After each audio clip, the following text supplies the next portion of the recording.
dropped already. Oh my gosh, Glover Teixeira is the light heavyweight champion of the world.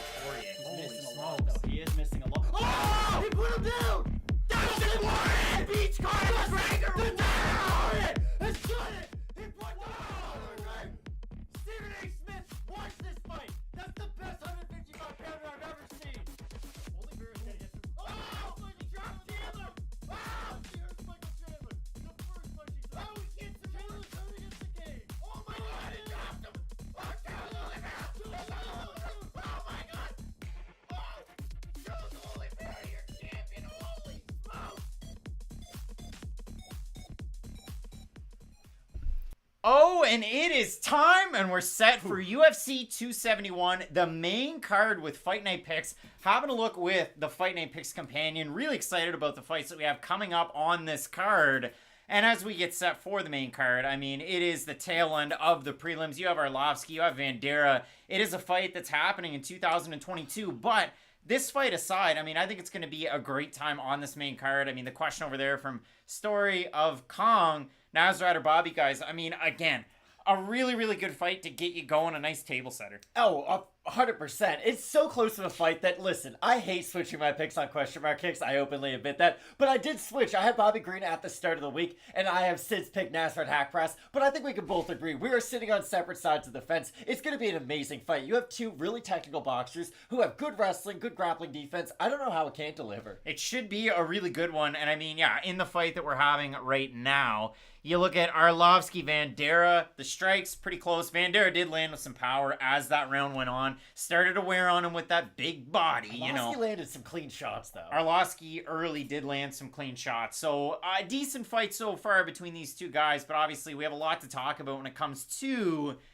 that main card. I mean, again, you know, I'm going to skip through a little bit because we talk about Bobby Green, we talk about Nasrat Haqparast, and when we are split on the pick, nothing bad with that. Story of Kong saying Bobby Green's brother passed away. Bobby Green's a really interesting guy, too, because he talked about his upbringing. Usually has what? Like his dad in his corner? He's a very thoughtful man. He really is. Bobby Green, if you get the chance, you know, you might just look at the flames in his hair or on his head. You're probably like, wow, that's a really intense guy. And then you listen to him speak, and he's the complete opposite. Yeah, he really is. So, a really, really special fighter. And he is one of those guys that can do it in so many different ways. And we laugh and joke about the shoulder roll, but his striking is really unorthodox, and it really does give guys a different look. So this is definitely one of those really, really good fights as we get going with round two of Arlovsky and Vandeira. But Matt, Alexander Hernandez taking on Renato Moicano, and this is another one of those fights like, you know, Michael Bisping always says, chat, you know what, get banged. And this is one of those fights. I mean, for Andrei Arlovsky, or rather for Alexander Hernandez, he talks himself into the main card. So he's here now taking on a former main eventer in Renato Moicano. I kind of want to see what the temperature is of Alexander Hernandez is in the chat, because I don't really know where he fits into the whole lightweight division. You know how the meme used to be, oh, where does Kevin Lee fit into all this? Like, where does Alexander Hernandez fit into all this? He was kind of rushed as a prospect. Hey, it happens.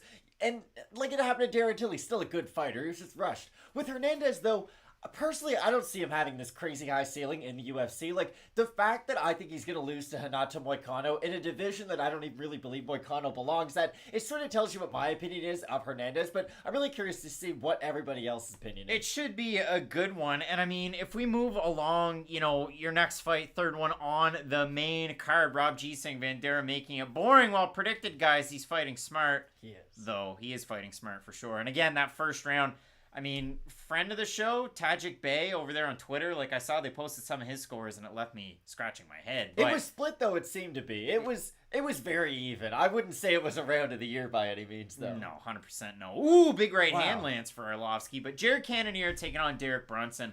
Another one of those fights that you can really get behind. I mean, two top middleweights. Both guys have fought a creme de la creme. And if you look at it for Jared Cannonier, I mean, he's fought Robert Whittaker. He wasn't able to beat him, but his last time out, getting the win over Kelvin Gastelum, if I'm not mistaken, it was. And for Derek Brunson, the win streak continues, and it's been really, really impressive what he's been able to do lately. Obviously, yeah, Blonde Brunson never disappoints. That much is true. So, big opportunity for these two guys. We kind of touched on it earlier on question mark kicks. likely title shot for the winner?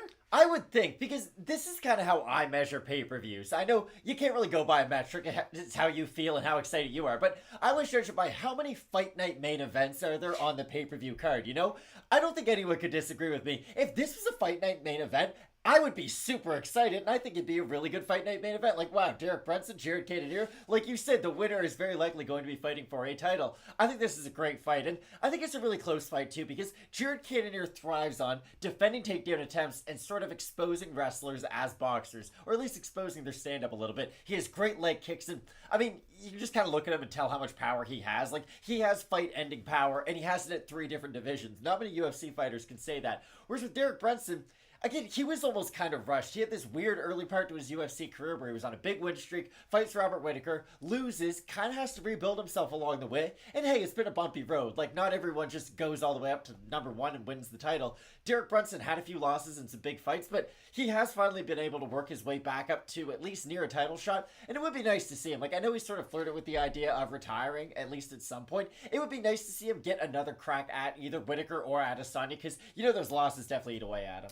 And over in the comments section, VT saying, big boy getting tired. I think it's pretty darn close through the second round. I mean, Arlovsky's eating the power shots. Some of those right hands of Arlovsky have him getting through hitting Vandera, and he just ate a cup shot there for that beard that is definitely just for men. It might not be, but it's a different color than his hair. It's a weird one. It's much nicer than anything I can pull off, so I'm not going to sit here and talk crap about Andre Arlovsky's facial. When we move into our next fight, your co-main event, you have Tai Tuivasa taking on Derek Lewis, and we've talked about this fight extensively, but you got the speed and the power of Tuivasa, a guy who's been cracked in the past. You get Derek Lewis, who they talked about it in the prelims. I know Megan O'Leary kind of touched on it when she interviewed Derek Lewis, and fighting at home, no pressure now somehow, so that's interesting to hear. But Derek Lewis gets a big opportunity. He talked about swinging and banging at the press conference. Seems like that's the way that he wants to go through with this one. And I mean, Derek Lewis, most knockouts in UFC history, heavyweight history.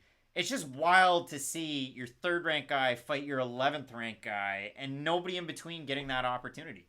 I kind of like it, though, because at a certain point, like, the top guys do have to fight everyone else. And I do think this is a rare case of, like, who else is Derek Lewis going to fight? He's been around for such a long time at this point. He's been main eventing since, like, what, 2016? It's been a long time to be main eventing at the UFC level and sort of being a headline-level fighter. Because you have to remember, he fought Shamil Abdurakhimov in a main event. The co-main event of that was Francis Ngannou versus Anthony Freight Train Hamilton. That was a weak card, to say the least. Thank goodness Fight Night Picks wasn't around back then, because that would have been tough to break down. Freight Train.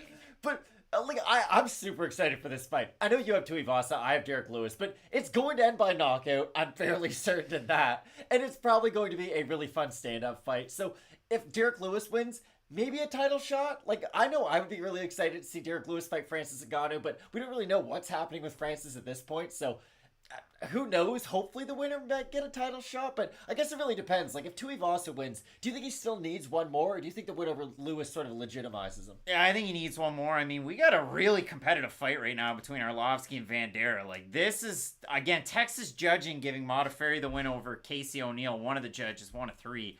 Who knows? These have been 2 close rounds, though. Who knows how they're scoring? They really have been. Like, you could make a case in either round. That's definitely rewatchable, but when it comes to this one, yeah, you've got a really, really intriguing fight between a couple of guys, movers and shakers in this division. So, again, if we move on to our main event, Adesanya taking on Whittaker, it's the second time out. And it seems like the consensus is both guys have improved. It's just who do you want to talk to and who tells you who's improved at what. That's really the big thing. And, I mean, it's hard to see an outcome that's different than the first. Because with Adesanya, even against wrestlers, when he gets pressured up against the cage, he has those bursts of success. And listen, now we can say it with kind of the afterthought or you know, hindsight being 2020. You can go, okay, Blood Diamond is not Israel Adesanya 2.0. No, he is not. He had good takedown defense at the start. He really did. I got to give him credit where it's due. Jeremiah Wells is, if anything, a body lock specialist up top. And Blood Diamond had really, really good balance to stay Weird up. start to that fight. Why did Jeremiah Wells just, like, run into the cage? I don't know. He said he slipped. I don't know if he had vertigo or what it was, but Daniel H. hitting us up in the super chat. My main card parlay, Green Moicano, Brunson, Tuivasa. Izzy, enjoy the fights, dudes. Definitely appreciate You that. too, but Daniel. in this main event, if we can really cap it off here, I mean, Adesanya continues to win at 185. So is Robert Whittaker, but it's just the performances have been really interesting when you go back and watch them. And they both have improved, like you said. They've just improved in different ways. Like, if Robert Whittaker has improved, he's just sort of become more well-rounded, if anything. He's improved on everything. Whereas Adesanya's just gotten better at the things he's already pretty good at. He's got good takedown defense. He's got really good stand-up, of course. And he has... I don't even want to say improved distance management. Of course, he's always had good distance management, but he just has a better understanding of when I can strike and then when I should be defending my takedowns. This will be a really interesting fight, though, because let's say Whittaker can get a takedown early on in this fight. Will it completely change the fight? Because then Adesanya, there's sort of the question mark in the back of his head. Okay, can I let my hands go? This guy showed up with his wrestling shoes. I think it'll be a really fun main event, but I do still see Adesanya being the winner. I think it's still going to be a standout fight. And again, I always go back to when Mark Hunt fought JDS. People are probably sick and tired of me saying this, but when you have a guy who is well-rounded but still pretty much a striker fighting a pure striker, well, the guy who's well-rounded and might have the other advantages is still probably going to choose to strike against the other guy. And in that case, it made the fight much closer than it was supposed to be. In this case, I think it's going to make the fight a lot more one-sided than it probably should be. And that's why I think Adesanya's going to get the win. That minus 550 Arlovsky line at the start of the third. What? What are we doing here? But yeah, I mean, when it comes to this fight, Adesanya, Whittaker, you already had a competitive one for the time that it lasted until Adesanya was it though? Whittaker really almost got knocked out twice. It was tough. Adesanya looked good. It was definitely his marquee win, and I mean that's the thing. Which Adesanya wins the best? I mean, is it his debut? Is it old Rob Wilkinson? Like, I think my favorite's Paulo Costa.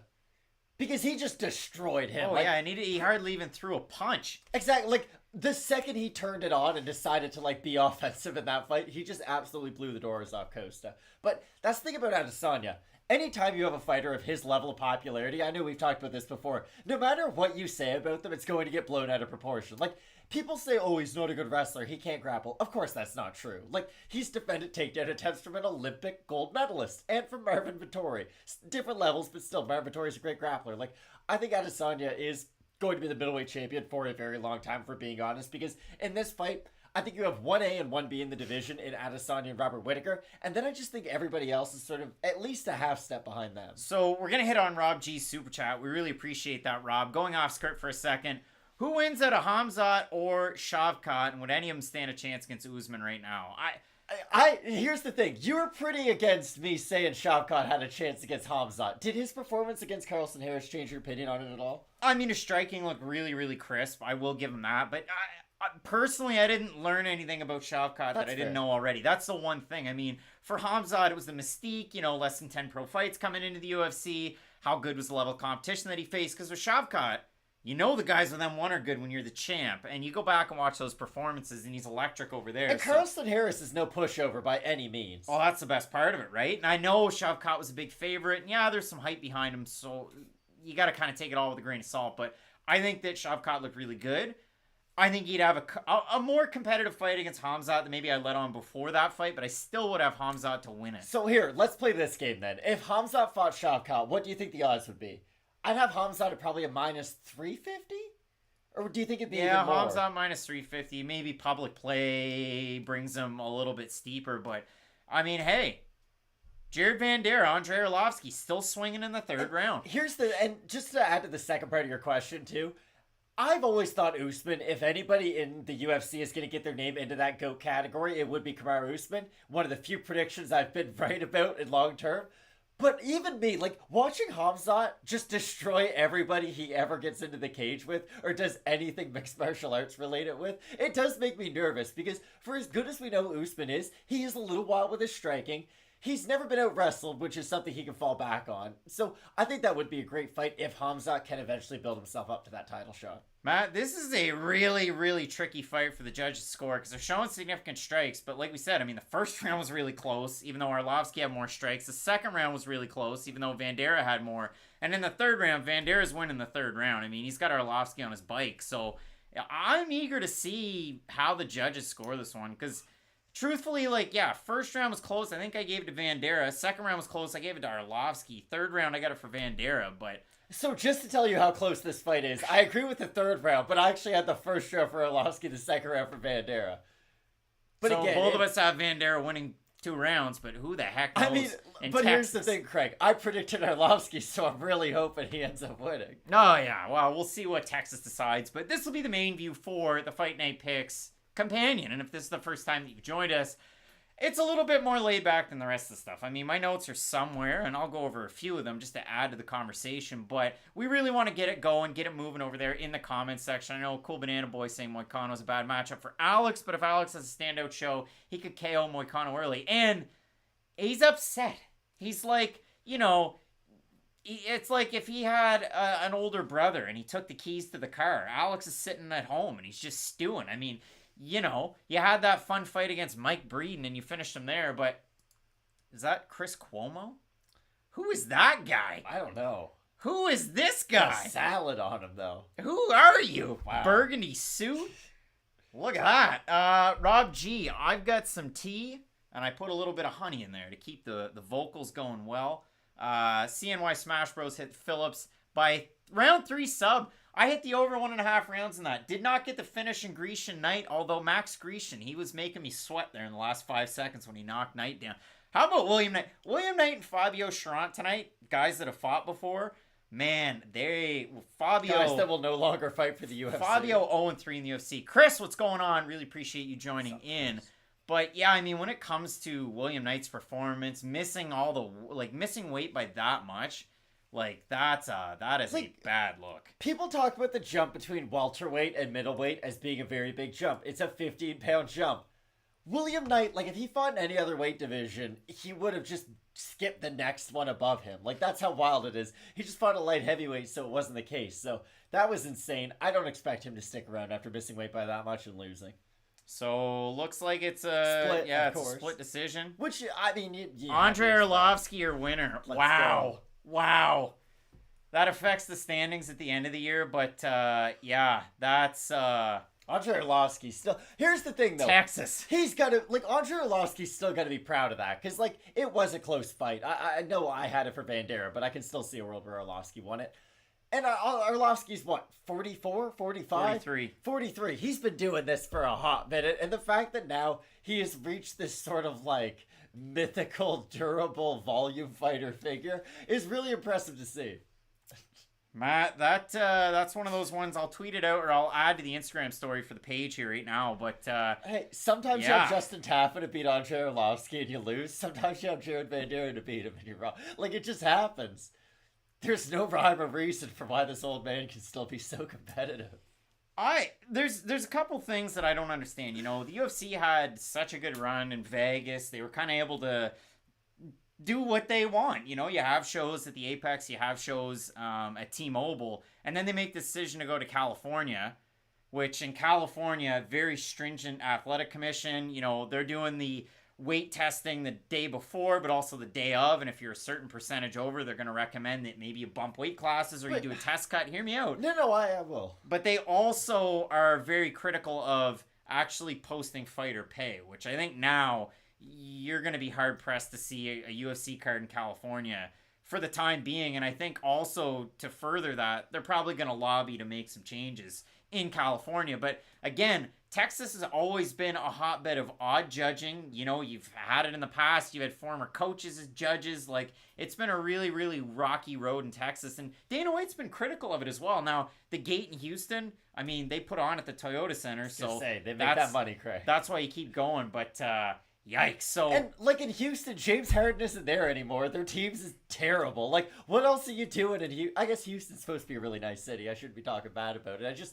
It's not like they have a lot of sports things going on right now. So if you're the UFC, you can just show up and you're by far the biggest sport in town. That really is the thing. So either way, that's my grievances with the Texas Commission as I click on the French version of our pay-per-view, and it's not going to matter because for us, we're going to be able to hear it or not hear it. But, I mean, a really, really intriguing pay-per-view card that you have. Of course, the lightweights kicking it off, Bobby Green, Nasrat, Haqparast. And for Haqparast, he's coming off a loss to Dan Hooker, whereas Bobby Green, kind of on fire right now.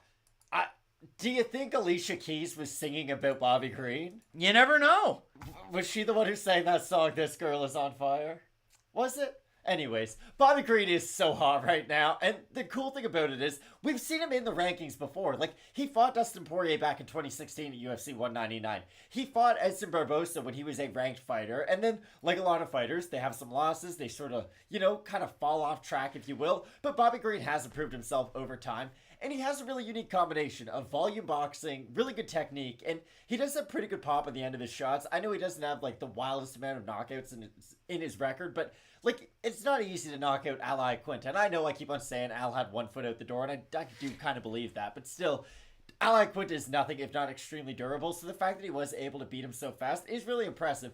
I just think that Nasrat has a big speed advantage over him in this matchup, and I do think that's going to be the key to this fight, but even with that being said, I think this is going to be an amazing fight. I really do. I think we're going to have a big-time banger in this one. And I mean, if we flip it back to our second screen, we're only going to go to this one when we're between the rounds to get a look at some of the numbers. But you look at this, I mean, Bobby Green, Rob G saying favorite 3 commentators call a UFC event. Rob, you can follow it up, super chat if you will, and we really do appreciate it. I'm gonna get funky fresh with that one. So is it, and I will ask this as a follow-up, is it just people who've called a UFC card, or could it be anybody out there in the world to call a UFC card? Is Mike Goldberg getting a call from you? Mike Goldberg will not get the call. I'll go John Anik to give me the play-by-play. I like Anik as a play-by-play guy. Moro? I like Moro as well. I'll go Anik. Moro really does go over the top, and the Canadian connection. I do really like Moro, actually, like really, really, really. And you go back and watch old Pride events with him and Boss, like it doesn't get better than that. When Deontay Wilder knocked out Bermain Stavern, one of the great calls of all time. Ragnarocked him in that one, but did. I really do like the way that John Anik breaks things down. He has some fun. He knows when to insert himself into the conversation. I'll take John Anik now. When it gets, again, you talk about it funky fresh, like now we're talking color commentary, and if you're going with 2 different people, that one is tricky. So are you going Anik with your play-by-play? Moro. You're going Moro. Without a doubt. He's my favorite regardless, color or play-by-play. Like, I love Moro Ronaldo like you don't believe. He can do MMA, boxing, and professional wrestling, which I don't care about, but a lot of people do. And he's still charismatic enough to be able to encompass all 3 of those sports and be very good at it. And I do recognize him as like the voice of Pride too. Like when I think Pride, I always think Moro. So I would go Moro. Here's the thing. I see someone say not Bisping. I kind of like Bisping. I like that he doesn't take it too seriously. I think that's something that's important because like there's nothing wrong with Dominic Cruz with the things that he says. There's something wrong with his delivery, though. And that really does matter. Like, when your job is to talk to people, like, we don't watch you while you're doing it. We only can hear what you say. You do have to have, like, a good delivery with it. And I do find Dominic Cruz somewhat condescending, to be fair. So if it was up to me, I'd probably go DC, Moro, and I'll throw Bisping in there, too. So it was the same judge that scored the Roxanne Modafferi fight for Roxanne Modafferi. Yeah, so Texas judging. Let's get into it. I'm going to let the cat out of the bag a little bit. VT saying that Bisping's my favorite commentator. And Rob G didn't follow it up, but we'll keep going that way. If I could add, one guy on color commentary, guy or gal, Chael Sonnen. Chael Sonnen is my color commentary guy. If you watched Eagle FC the other week, I loved it. I had a lot of fun watching it. Like XMMA, that first card, when I was getting all excited, Andrea Fialio taking on James Vick, it was a really stacked card. Chris Curtis was on that card. And you watch that, it was great. But then you move over to Eagle FC, it had that similar vibe. Now, they had a lot of VIPs in the house, and they had a lot of fighters, and they very high production value. Kayla Harrison was there. The one thing that I would say about Eagle FC that I didn't like was that they would cut to Felicia Spencer and had her mic at like 50%, so you could barely hear what she had to say. And Felicia had a lot of good things to say, which to me it was an odd decision to have Felicia on the call. But she did a very good job, the Canadian living down there in Florida. But Chael Sonnen made that broadcast. I thought Henry Cejudo was trying to be himself a little bit too much, and he was doing the, Uncle Chael. How can you be yourself too much? You know what I mean. But, yeah, for me, I think Chael would be my second person on that panel out of 3. Okay, so who would be your third? I gave my 3. Who was your 3? Moro, DC, Bisping. I think that would be the best trio, personally.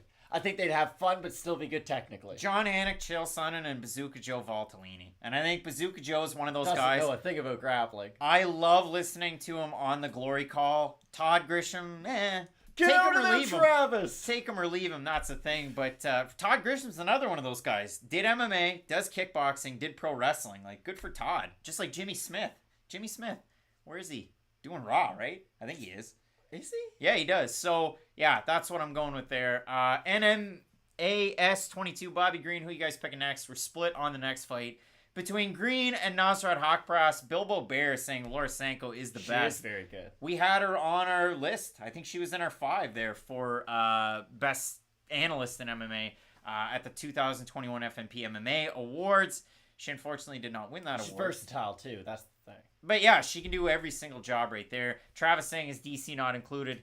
He can get caught up in the noise sometimes. I like it, though. Like, that's the thing, because DC represents you and me. Like, sometimes you get excited about the fights. Sometimes you can't really help it. Like, Eric Collins, the color commentator for the Charlotte Hornets, is my favorite. You know why? Because if someone from the other team does something crazy, he treats it the exact same as if someone for the Charlotte Hornets does something crazy. And that's what I respect, because just get caught up in it. I'm going to answer VT's question. Has anyone ever been to a UFC live? I wonder if they do anything special that you don't see in TV commercial or breaks. VT, there's actually one. There's one thing that they do, and it's happening right now, and you can't see it, and I can't see it. Between the prelims and the start of the main card, they play the Bubba O'Reilly highlight package, and it gets everybody amped up, and it is really cool. So that's the one that I would go with. Darren Fuchsia saying UFC is a strong broadcast team overall.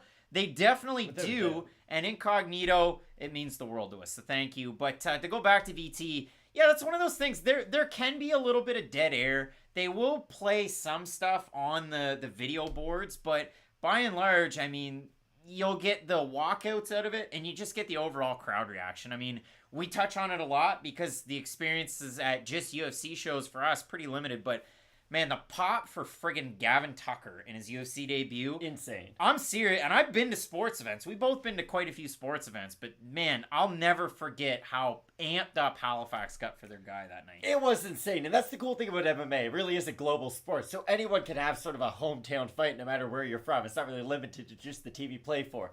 Loudest pop I ever heard, though, Mike Napoli hit a walk-off home run in the 13th inning against the New York Yankees. I was 11 years old. No, I was 13, and a stranger yelled at me because I had a CC Sabathia shirt on, and he said, "That guy's an effing loser." And I'll never forget that. I saw Mike Napoli hit a, late-game heroic-type homer against Toronto at the Rogers Center. So crazy stuff. The Mike Napoli connections. Wow. He loved to unbutton the top buttons of that uni. But cool AF. when we bring it on back to MMA, and again, we're talking about Bobby Green, we're talking about Nasrat Haqparast, so we can switch it back over to that second view. And there have been some people hitting up the old your ad here, the wanted ads. But we move on to the next fight, Matt. Alexander Hernandez, Renato Moicano. And for Hernandez, it was a big right hand that got him to the dance. It got him into the front of everybody's mind as a UFC fan, finishing Beneil Dariush. But since then, it's kind of been so-so for him. Like, I just don't know. Like, I don't really know how to read the book that is Alexander Hernandez. Let's go through it. So in UFC, he beats Beneil Dariush in 42 seconds, mauls Olivier Aubert-Mercier at the things that Olivier's good at. And that's the thing. We do kind of have to break down each fight for what it is. So in his UFC debut, you think, wow, this guy has crazy power. But to be fair, Dariush was kind of fragile at that point, if we're being honest. And he had lost a few fights in a row, and then he had his crazy resurgence. So he does beat Dariush, who was in the top. The OAM fight was close. Like, he does out-wrestle him, but that was a close fight. OAM is no longer in the UFC. He's a good fighter. But he's still good with PFL. He's still good with the PFL. But I wouldn't say he's like a top-tier guy in that Alex Hernandez type category. But continue. So you look at that. Then he loses to Cowboy Cerrone. A one-sided beatdown. The Cerrone fight, this fight's kind of giving me those vibes because he was really out there in the media hyping that Cerrone fight, which you need to do. I mean, if you want to last, if you want to be here right now in the pay-per-view, you got to sell yourself. He did in that Cerrone fight. He got caught. I thought he lost the Trinaldo fight, but Matt, that fight was in Texas. It was. And Alexander Hernandez is from Texas, and the judges in Texas scored it for him. And that's kind of where Texas judging really got murky. He loses to Drew Dober, gets finished. He beats Chris Grutzmacher, who hadn't fought in a very long time. Loses to Thiago Moises. And listen, Moises either looks like he could fight for a title tomorrow or no, like he did against Or he Joel could lose to a Alvarez. guy in the Contender Series. And then he beats Mike Breeden, who came in on short notice. You look at that fight against Mike Breeden, It was supposed to be Leonardo Santos, a fight that, listen, Hernandez probably would have won because my guy Leonardo, as much as it pains me, he's over the hill. But my other guy, Douglas Silva de Andrade, is not over the hill. In his prime. That guy is special. And now, I don't know who the hell you match him up with. Casey Kenny? You want Sean O'Malley? I'm down for it. Put my guy D Silva in front of anybody. He'll mow them down. Casey Kenny, he might have a chance. Sean O'Malley would end his career, unfortunately. Well, I'd love to see it. But Bobby Green, Nasrat Haqparast, we move back to this fight. And for Nasrat, it really is interesting. I mean, he's a guy that's flown the flag of Germany, flown the flag of his native Afghanistan. You can see it up on, that's the UFC's website. They just have Germany. And I believe he walks out to the international flag now, just with the way things are in Afghanistan. But, man, listen, Nasrat Haqparast, a guy that the Fight Night Picks fans have been on forever. Daniel Hamilton hitting us up in the super chat. Really do appreciate that. Daniel, thank you so much with the hashtag #1fan.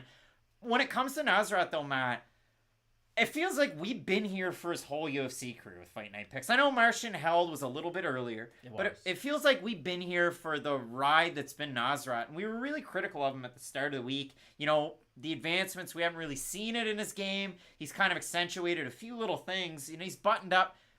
He's always had good takedown defense, but he's buttoned certain things up. And it was kind of funny to me that Alexander Munoz, we're talking wrestling coach with Team Alpha Male, couldn't take him down. Dan Hooker, striker, was able to take him down. So kind of crazy to see that. But for Bobby Green, this guy continues. Astro World saying, did you switch your original pick? Matt did. I did not. I still have Bobby Green in this one. But when it comes to this one, again, this is a very, very close fight. And I can definitely understand taking Haqparast because even in the fights that he's lost, like, He's still pieced up Dan Hooker. Yeah, he showed off some really nice flashes of his game. Like, that was the thing. Dan Hooker had to become a wrestler to win that fight because Nasrat was landing some good shots in the feet. Now, Dan Hooker still outstruck him, but Nasrat, it wasn't like he just pitched a complete shutout. Like, he did have some success in that one. And with Bobby Green, it'll be interesting. He's a little bit older, and I don't think he is as durable as he once was. And the thing about the shoulder roll is, if you roll the wrong way, you just get hit in the back of the head. And that's not good for anybody, especially not Bobby Green. So I talked about it earlier on in the week, and this still lends credence to the confusion. Nasrat Haqparast making the walk with Faraz Sahabi in his corner, but presumably he spent the majority of camp in Germany. If you look at the Instagrams, he's over in Germany hanging out with Otman Azaitzar. Now, Otman not in the corner, but you have great middleweight Abu Azaitzar standing behind him. A lot of cut marks on Nasrat.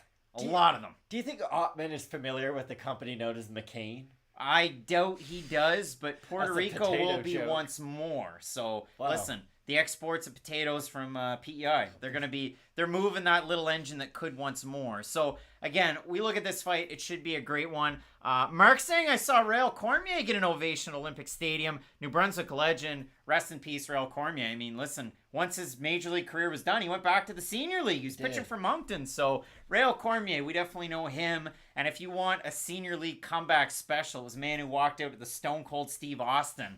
Matt Stairs, the professional hitter for your Fredericton Royals. He wasn't great for them, unfortunately. He wasn't, but I was excited about it. And listen, if you go to Royals Field in Fredericton, it's Matt Stairs' way now. And there's like a big banner with Matt Stairs on it. So pretty cool stuff. Yeah, we live in a pretty cool city. Originally born in St. John, New Brunswick, Canada. But some exciting stuff there. So Matt, again, when it comes to this fight with Nasrat Haqparast, again, we talked about Alexander Hernandez, a little bit of a rocky road. For Nasrat, it's kind of been the same thing.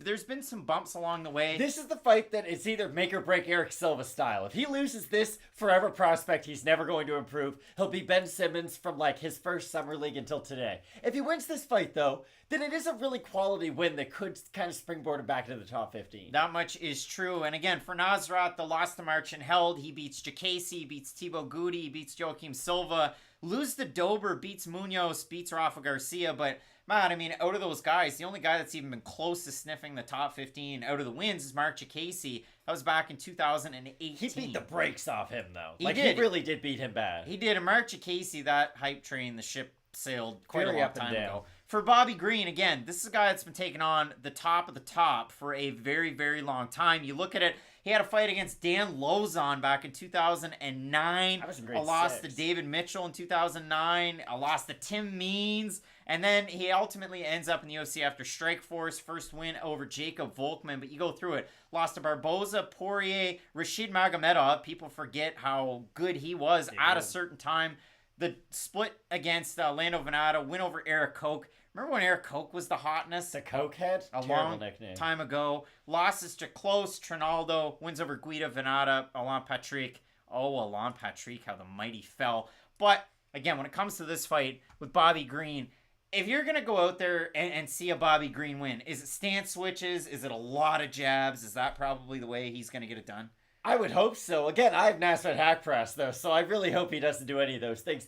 I just wonder how Bobby Green is going to stay consistent, because Nasrat is either all the way out or all the way in. And I think when he's all the way in, he's going to be the one initiating those exchanges. And he'll be the one landing on Bobby Green. But if Green can move forward and force Nasrat backwards, get him up against the cage, start landing in combination, I think he will have success. Bobby Green flexing as Kerry Hatley tries to feel him out. That's always fun. Aaron Morin saying, hey, guys.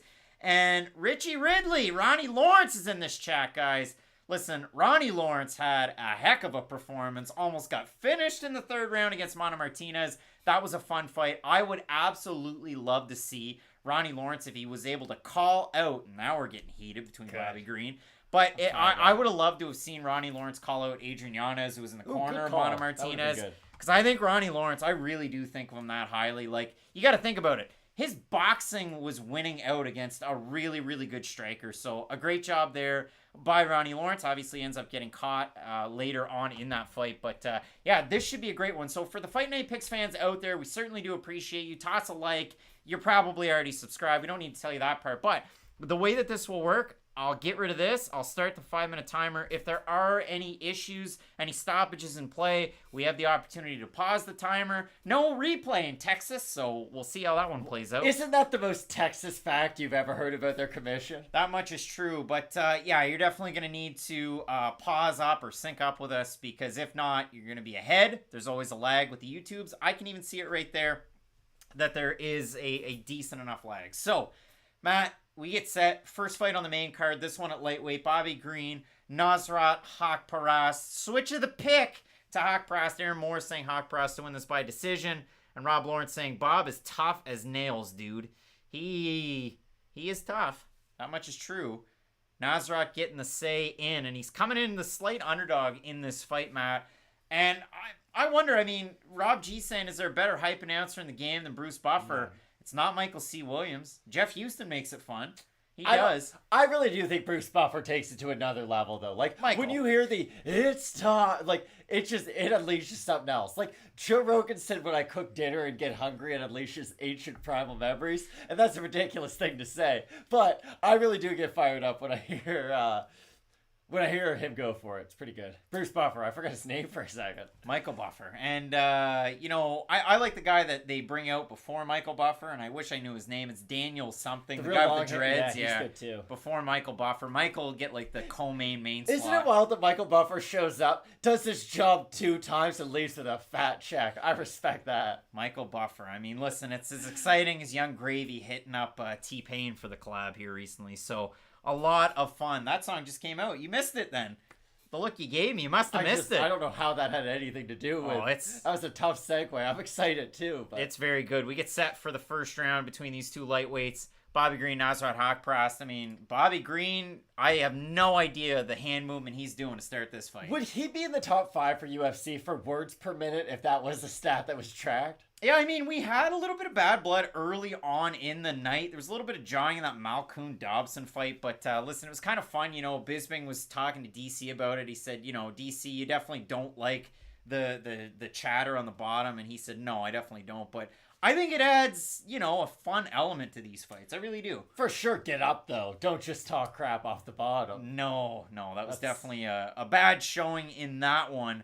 First round, we're about 40 seconds in. Nasrat doing the dance on the outside. Bobby Green peacocking. Just really making his presence felt. And it's always interesting, too. You know, we talked about it last weekend. I know we did, about arm angles, the way people throw shots. And for Bobby Green coming out here with his hands so damn low, leaving his head up there, it's tough if you're Nasrat Haqparast when you're training with a guy like this, is throwing straight shots down the middle, and now you got to deal with Bobby Green at these odd angles.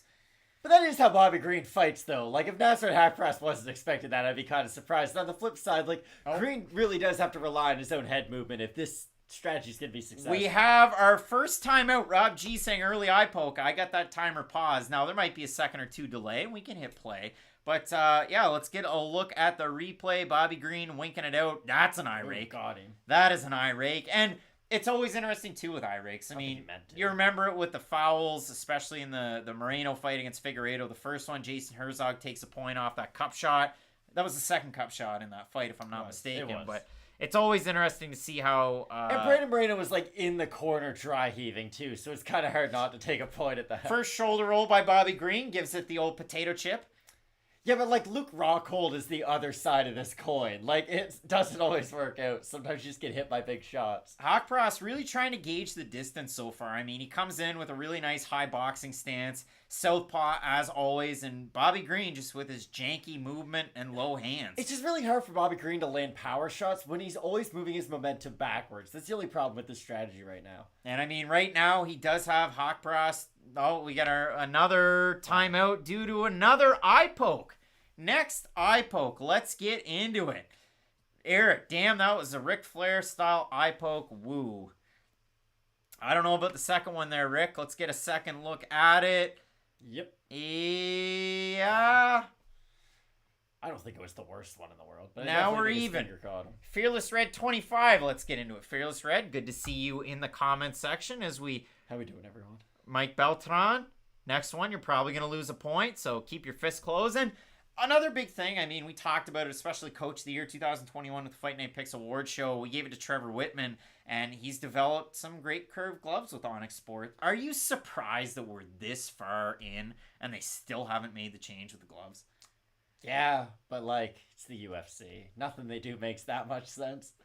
It really is hard. I mean, you look at other organizations. Ryzen has curved gloves. You look at it over with Bellator, another one that. But Ryzen also has like a ring, so like they do quite a few things. KSW different. have it as well. It just seems like the next natural progression, especially for a company that's really invested themselves in so many different other markets outside of the cage. You'd think that the one thing that they would change inside the cage, other than the fact that they've changed the kit, but they still haven't changed the gloves. So maybe Venom comes out with some sick gloves at the end of the year. The notorious JSD. Hey guys from London.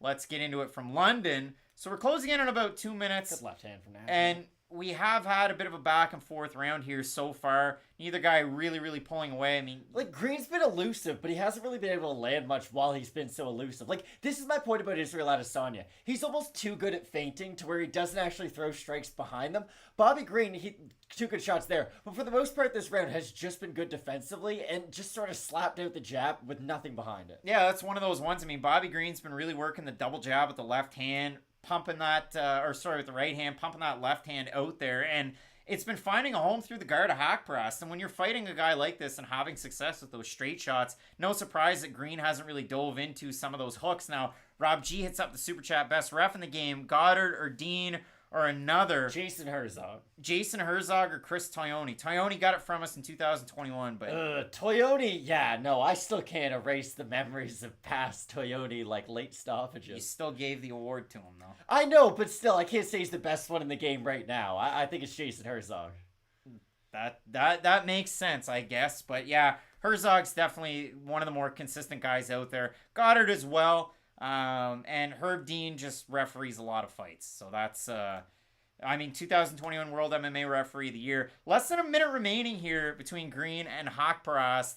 And an interesting, Bobby Green hitting with a nice combo and admiring his work. Now, if you're his coach, you probably don't like to see that. But for the fans in Houston, I'm sure they're pretty hyped about it. Yeah, it was a really good shot by Green, especially as this round's gone on. He's been able to find the target a lot more. Like, at the start of the round, he was just moving back a lot and wasn't been able to find a lot of success, but now he's been able to get through the middle. Yeah, this is one of those fights where Bobby Green definitely pulling ahead in terms of the volume. Haqparast really trying to close the distance with the hooks that he has. Now, they've caught some hands and they've caught some shoulders that have rolled, but it's going to be one of those as soon as Nasrat connects, especially with the low stance of Green, it could be good night. It really could. Without a doubt. And with Green, it really does come down to his volume. Like, if that does start to fluctuate at all, especially as the fight goes on, you have to worry if he can keep Nasrat off him, but he's doing a great job so far. Yeah, Bobby Green doing a really good job in this first round. As we get done with the first, we'll pop the logo up. We'll have a look at some of the stats from that round. I mean, it was very close in terms of pressure, in terms of, the volume of Green, which you can see up on the screen, but the power of Haqparast. But, I mean, if you're scoring that first round, maybe tighter than those numbers might suggest. I've got it for Green 10-9. Would you say the same? Definitely 10-9. Bobby Green. 10-9 for Bobby Green. And for Green, we touched on it. I mean, you look at it, even in the fights that he's lost recently, like even in that Fiziev fight where he comes back, you love to see that out of a fighter. I mean, he was down bad in the first 2 rounds and really showed up in that third. I mean, he can say more than, and I don't mean it as a slight, but more than even Brad Riddell could say his last time out when he took on Fiziev. Yeah, I don't mean it as a slight, but let's talk about. Listen, Bobby Green. It's gonna be weird to see if he ever does get in the top 15, if he will be able to fight some consistently elite fighters, because he is getting up there in age and he has been through this before. So with him, it always feels like, okay, the next loss, it could be his last, because like he's retired 4 times. Like Bobby Green has retired multiple times and come back. So you always feel like he's 1 loss away from maybe coming back or maybe retiring, maybe not, but he's looking great so far. Like, this fighter's definitely not going to retire. Bobby Green doing a heck of a job as we get set for a second round between Bobby Green and Nasrat Haqparast. So let us know in the comments section who you're scoring this one for. First round for both of us, going 10-9 with the Bobby Green. And yeah, I mean, they're showing the live odds right now, minus 295.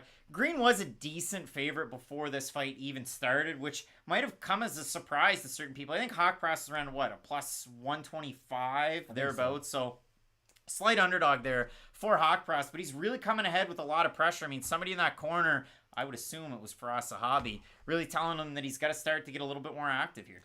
He's just going to land more in the target, really. He hasn't been able to land a lot on Bobby Green, and it's been really frustrating as someone has that first round for Nasrat. I don't agree with that, but Nasrat does need to land a power shot in the feet a lot more. Now, I will say this, we're this far into it, we're doing the commentary for these fights, and again, thank you so much for tuning in. Now, there's good work. Spencer Kite saying 10-9 King, very much a friend of the show over on the Twitterverse. I think we got to get him on the show at some point. Does a little bit of writing for the UFC. He's worked for the Sporting News, and yeah, but if you look at this, I think what the UFC's done with some of these tweets, they're trying to get a little bit polarizing, because I've seen some weird backward scores shown on screen tonight that have made no sense. Nasrat landed a few good shots there. He was able to get on the inside of the range of Green, but the problem is, when they're at the long range, Green's always landing with something and constantly scoring, whereas Nasrat gets on the inside, might land 1 or 2 shots of substance, and then they just go right back to him eating damage. Green's really fighting a good fight. Now, you taunt, you get hit a couple times, and that's the classic when you're fighting a creative fighter on UFC 4,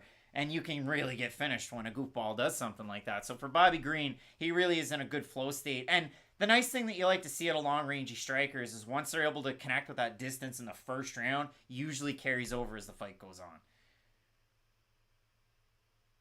Giga Chikadze?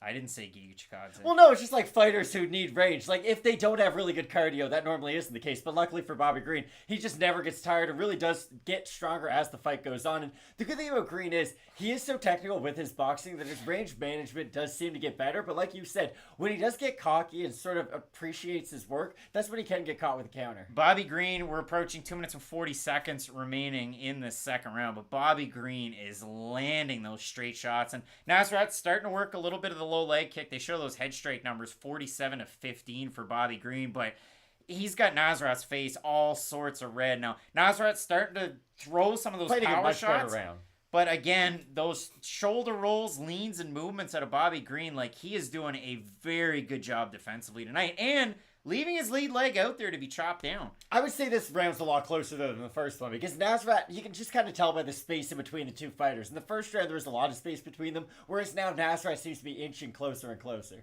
Rob G, why does nobody take Bobby down? They seem to get hypnotized in the stand-up match. Some guys do, and then he has really good takedown defense, too. He gets a wide base when he gets up against the cage, and he's able to balance quite well, and that's really led to, you know, a lot of wins inside the UFC. A guy that trains Pinnacle MMA with somebody that you'll see in the not-so-distant future in Jamal Emmers.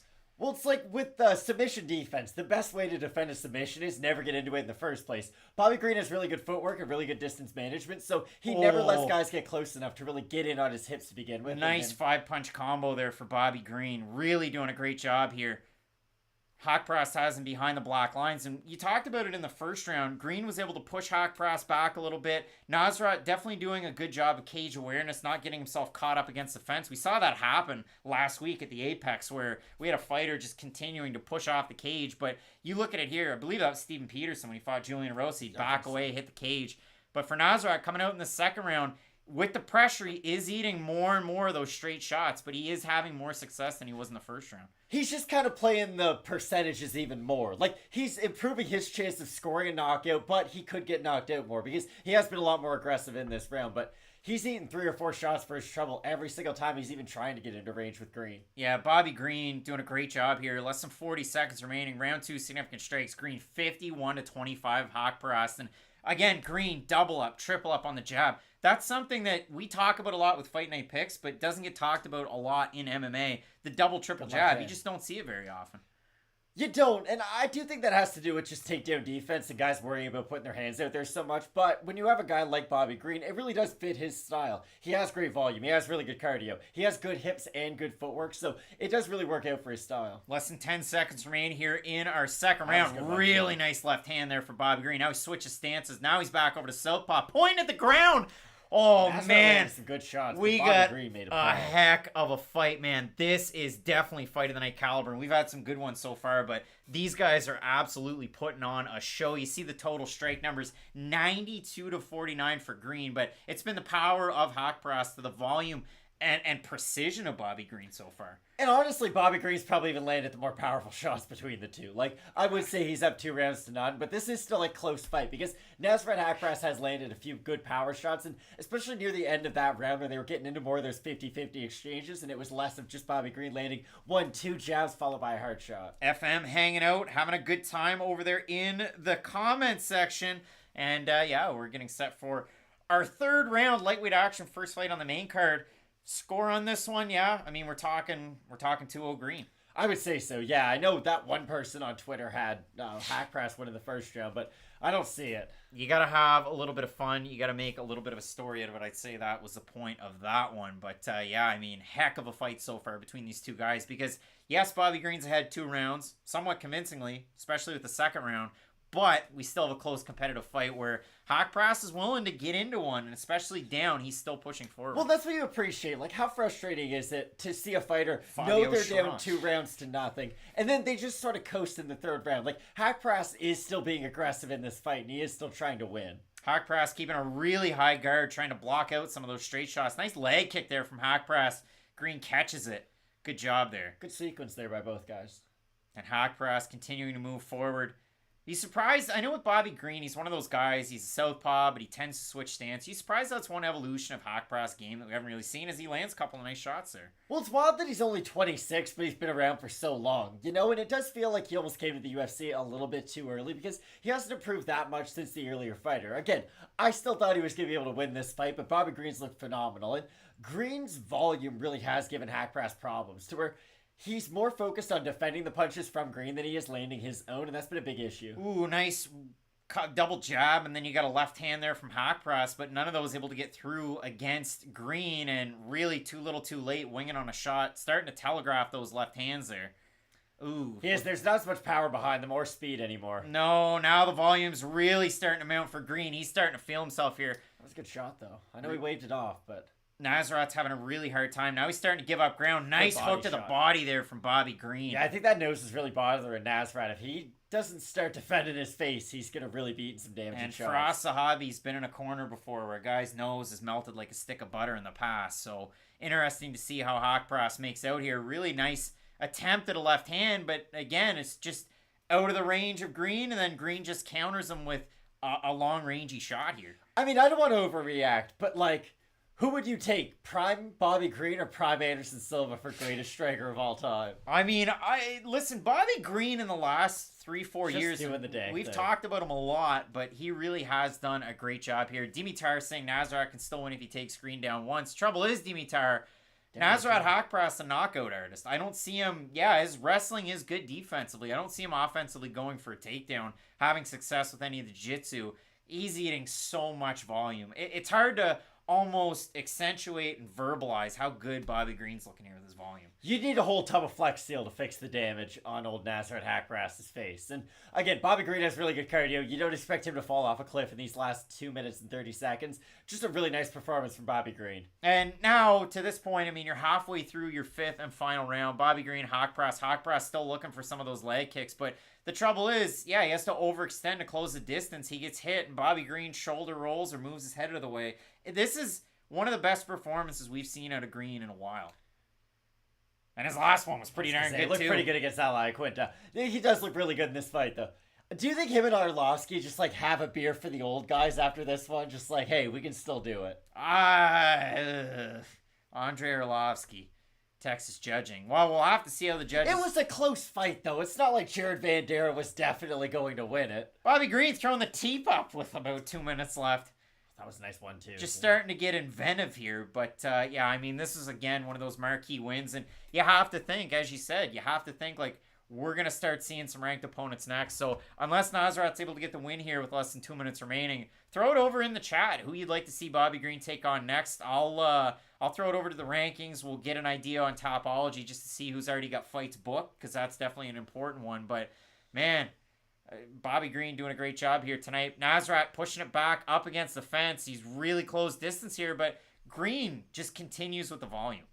And sometimes the best defense is a good offense. Like, he's throwing so much volume that he's keeping Nasrat's hands up, focused on defense more than throwing offensively. Like, it's just a really good style to have. And Bobby Green, he's really perfected it over time, and he's been teeing off on Nasrat this 29 to 63 to 53 significant strikes for Green round over round from round 1 to round 3. Like, this is... You don't often see somebody striking output go up like that as the fight goes on. And I mean, especially for an older guy in this division, the fact that cardio is not necessarily an issue. I mean, we're talking like D Silva was able to turn back the clock tonight, but Bobby Green, man, he's looking like the best fighter we've seen in his long MMA career. Yeah, it will be nice to see if he does get a top 15 guy. I think he is more than deserving, especially you don't give a guy a fight on a pay-per-view and then not reward him for looking this good on it. So hopefully Bobby Green does get a really big opportunity next, because he is getting a little bit older. So the clock is ticking. Hopefully he can get up in the rankings at some point soon. And there are a lot of fun fights for him in the lightweight division. Nasrat really trying to close the distance. 10 seconds remain here. First fight on the main card. Head kick attempt from Haqparast misses. 5 seconds remain. Bobby Green with the volume. 3 seconds. Too little, too late. So, hey, a huge win for Bobby Green. That was a great performance. I mean, again, let us know over there. FM saying Bobby Green, Joel Alvarez. I'm cool with that one. I'm all right with that. The problem is Joel Alvarez missed weight by like 27 pounds in his last performance, and I don't feel like rewarding him with a fight against Bobby Green. No, so we'll have a look. I mean, Topology will give us an idea of this ranking is being updated, so apparently Topology won't give us an idea of it. So I'm going to use the knowledge that I have in my head. Yeah. And I'll try and figure out who's already booked in fights. But, yeah, I mean, if you look at the lightweight division as it stands right now, Conor McGregor needs a dance partner. They're not doing that. I was joking. Diego Ferreira, maybe that's a fight you make. Again, he's lost 2 in a row. Brad Riddell, Armin Zarukian, Mateusz Gamrot. Do the Gamrot fight. They're not going to do that. Why not? Bobby Green's won 3 in a row. So's Gamrot. Gregor Gillespie. Why were you so against that? I think that's the perfect matchup. The only trouble is, you know, you want to see Bobby Green put on an exciting fight, just like the reason why they put this on the main card. Mateusz Gamrot would make an exciting fight. Mateusz Gamrot would finish that fight in the first round.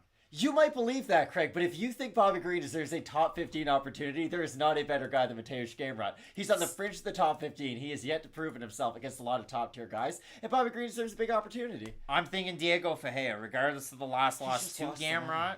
I think that's the one that you go with. But let us know over there in the comment section. Green versus the winner of the next fight. I don't know about that. I don't know if Hernandez Moicano, maybe. Hernandez Moicano might be higher up on the card, but it's lower down in the rankings. Yeah, it really is a tricky one. FM agreeing with agreeing with FM. Phoenix saying Bobby Green versus Michael Chandler. That'd be awesome. Yeah, I'd be down for that. You know, rankings don't always matter in the bookings, but there you go. So Gamrot would beat him in the first round, but Chandler wouldn't? No, I think it'd be more fun of a striking affair. I don't think Chandler would shoot right off the hop. I think he would fight him in a very similar way to whatever Gamrot would do. Well, Matt, we get an opportunity. Bobby Green gets the win. And if we're really looking at this card, and I mean, the question was asked, so we look at it. I mean, you've got Alexander Hernandez. You've got Renato Moicano. We talked about Alexander Hernandez so much in this matchup.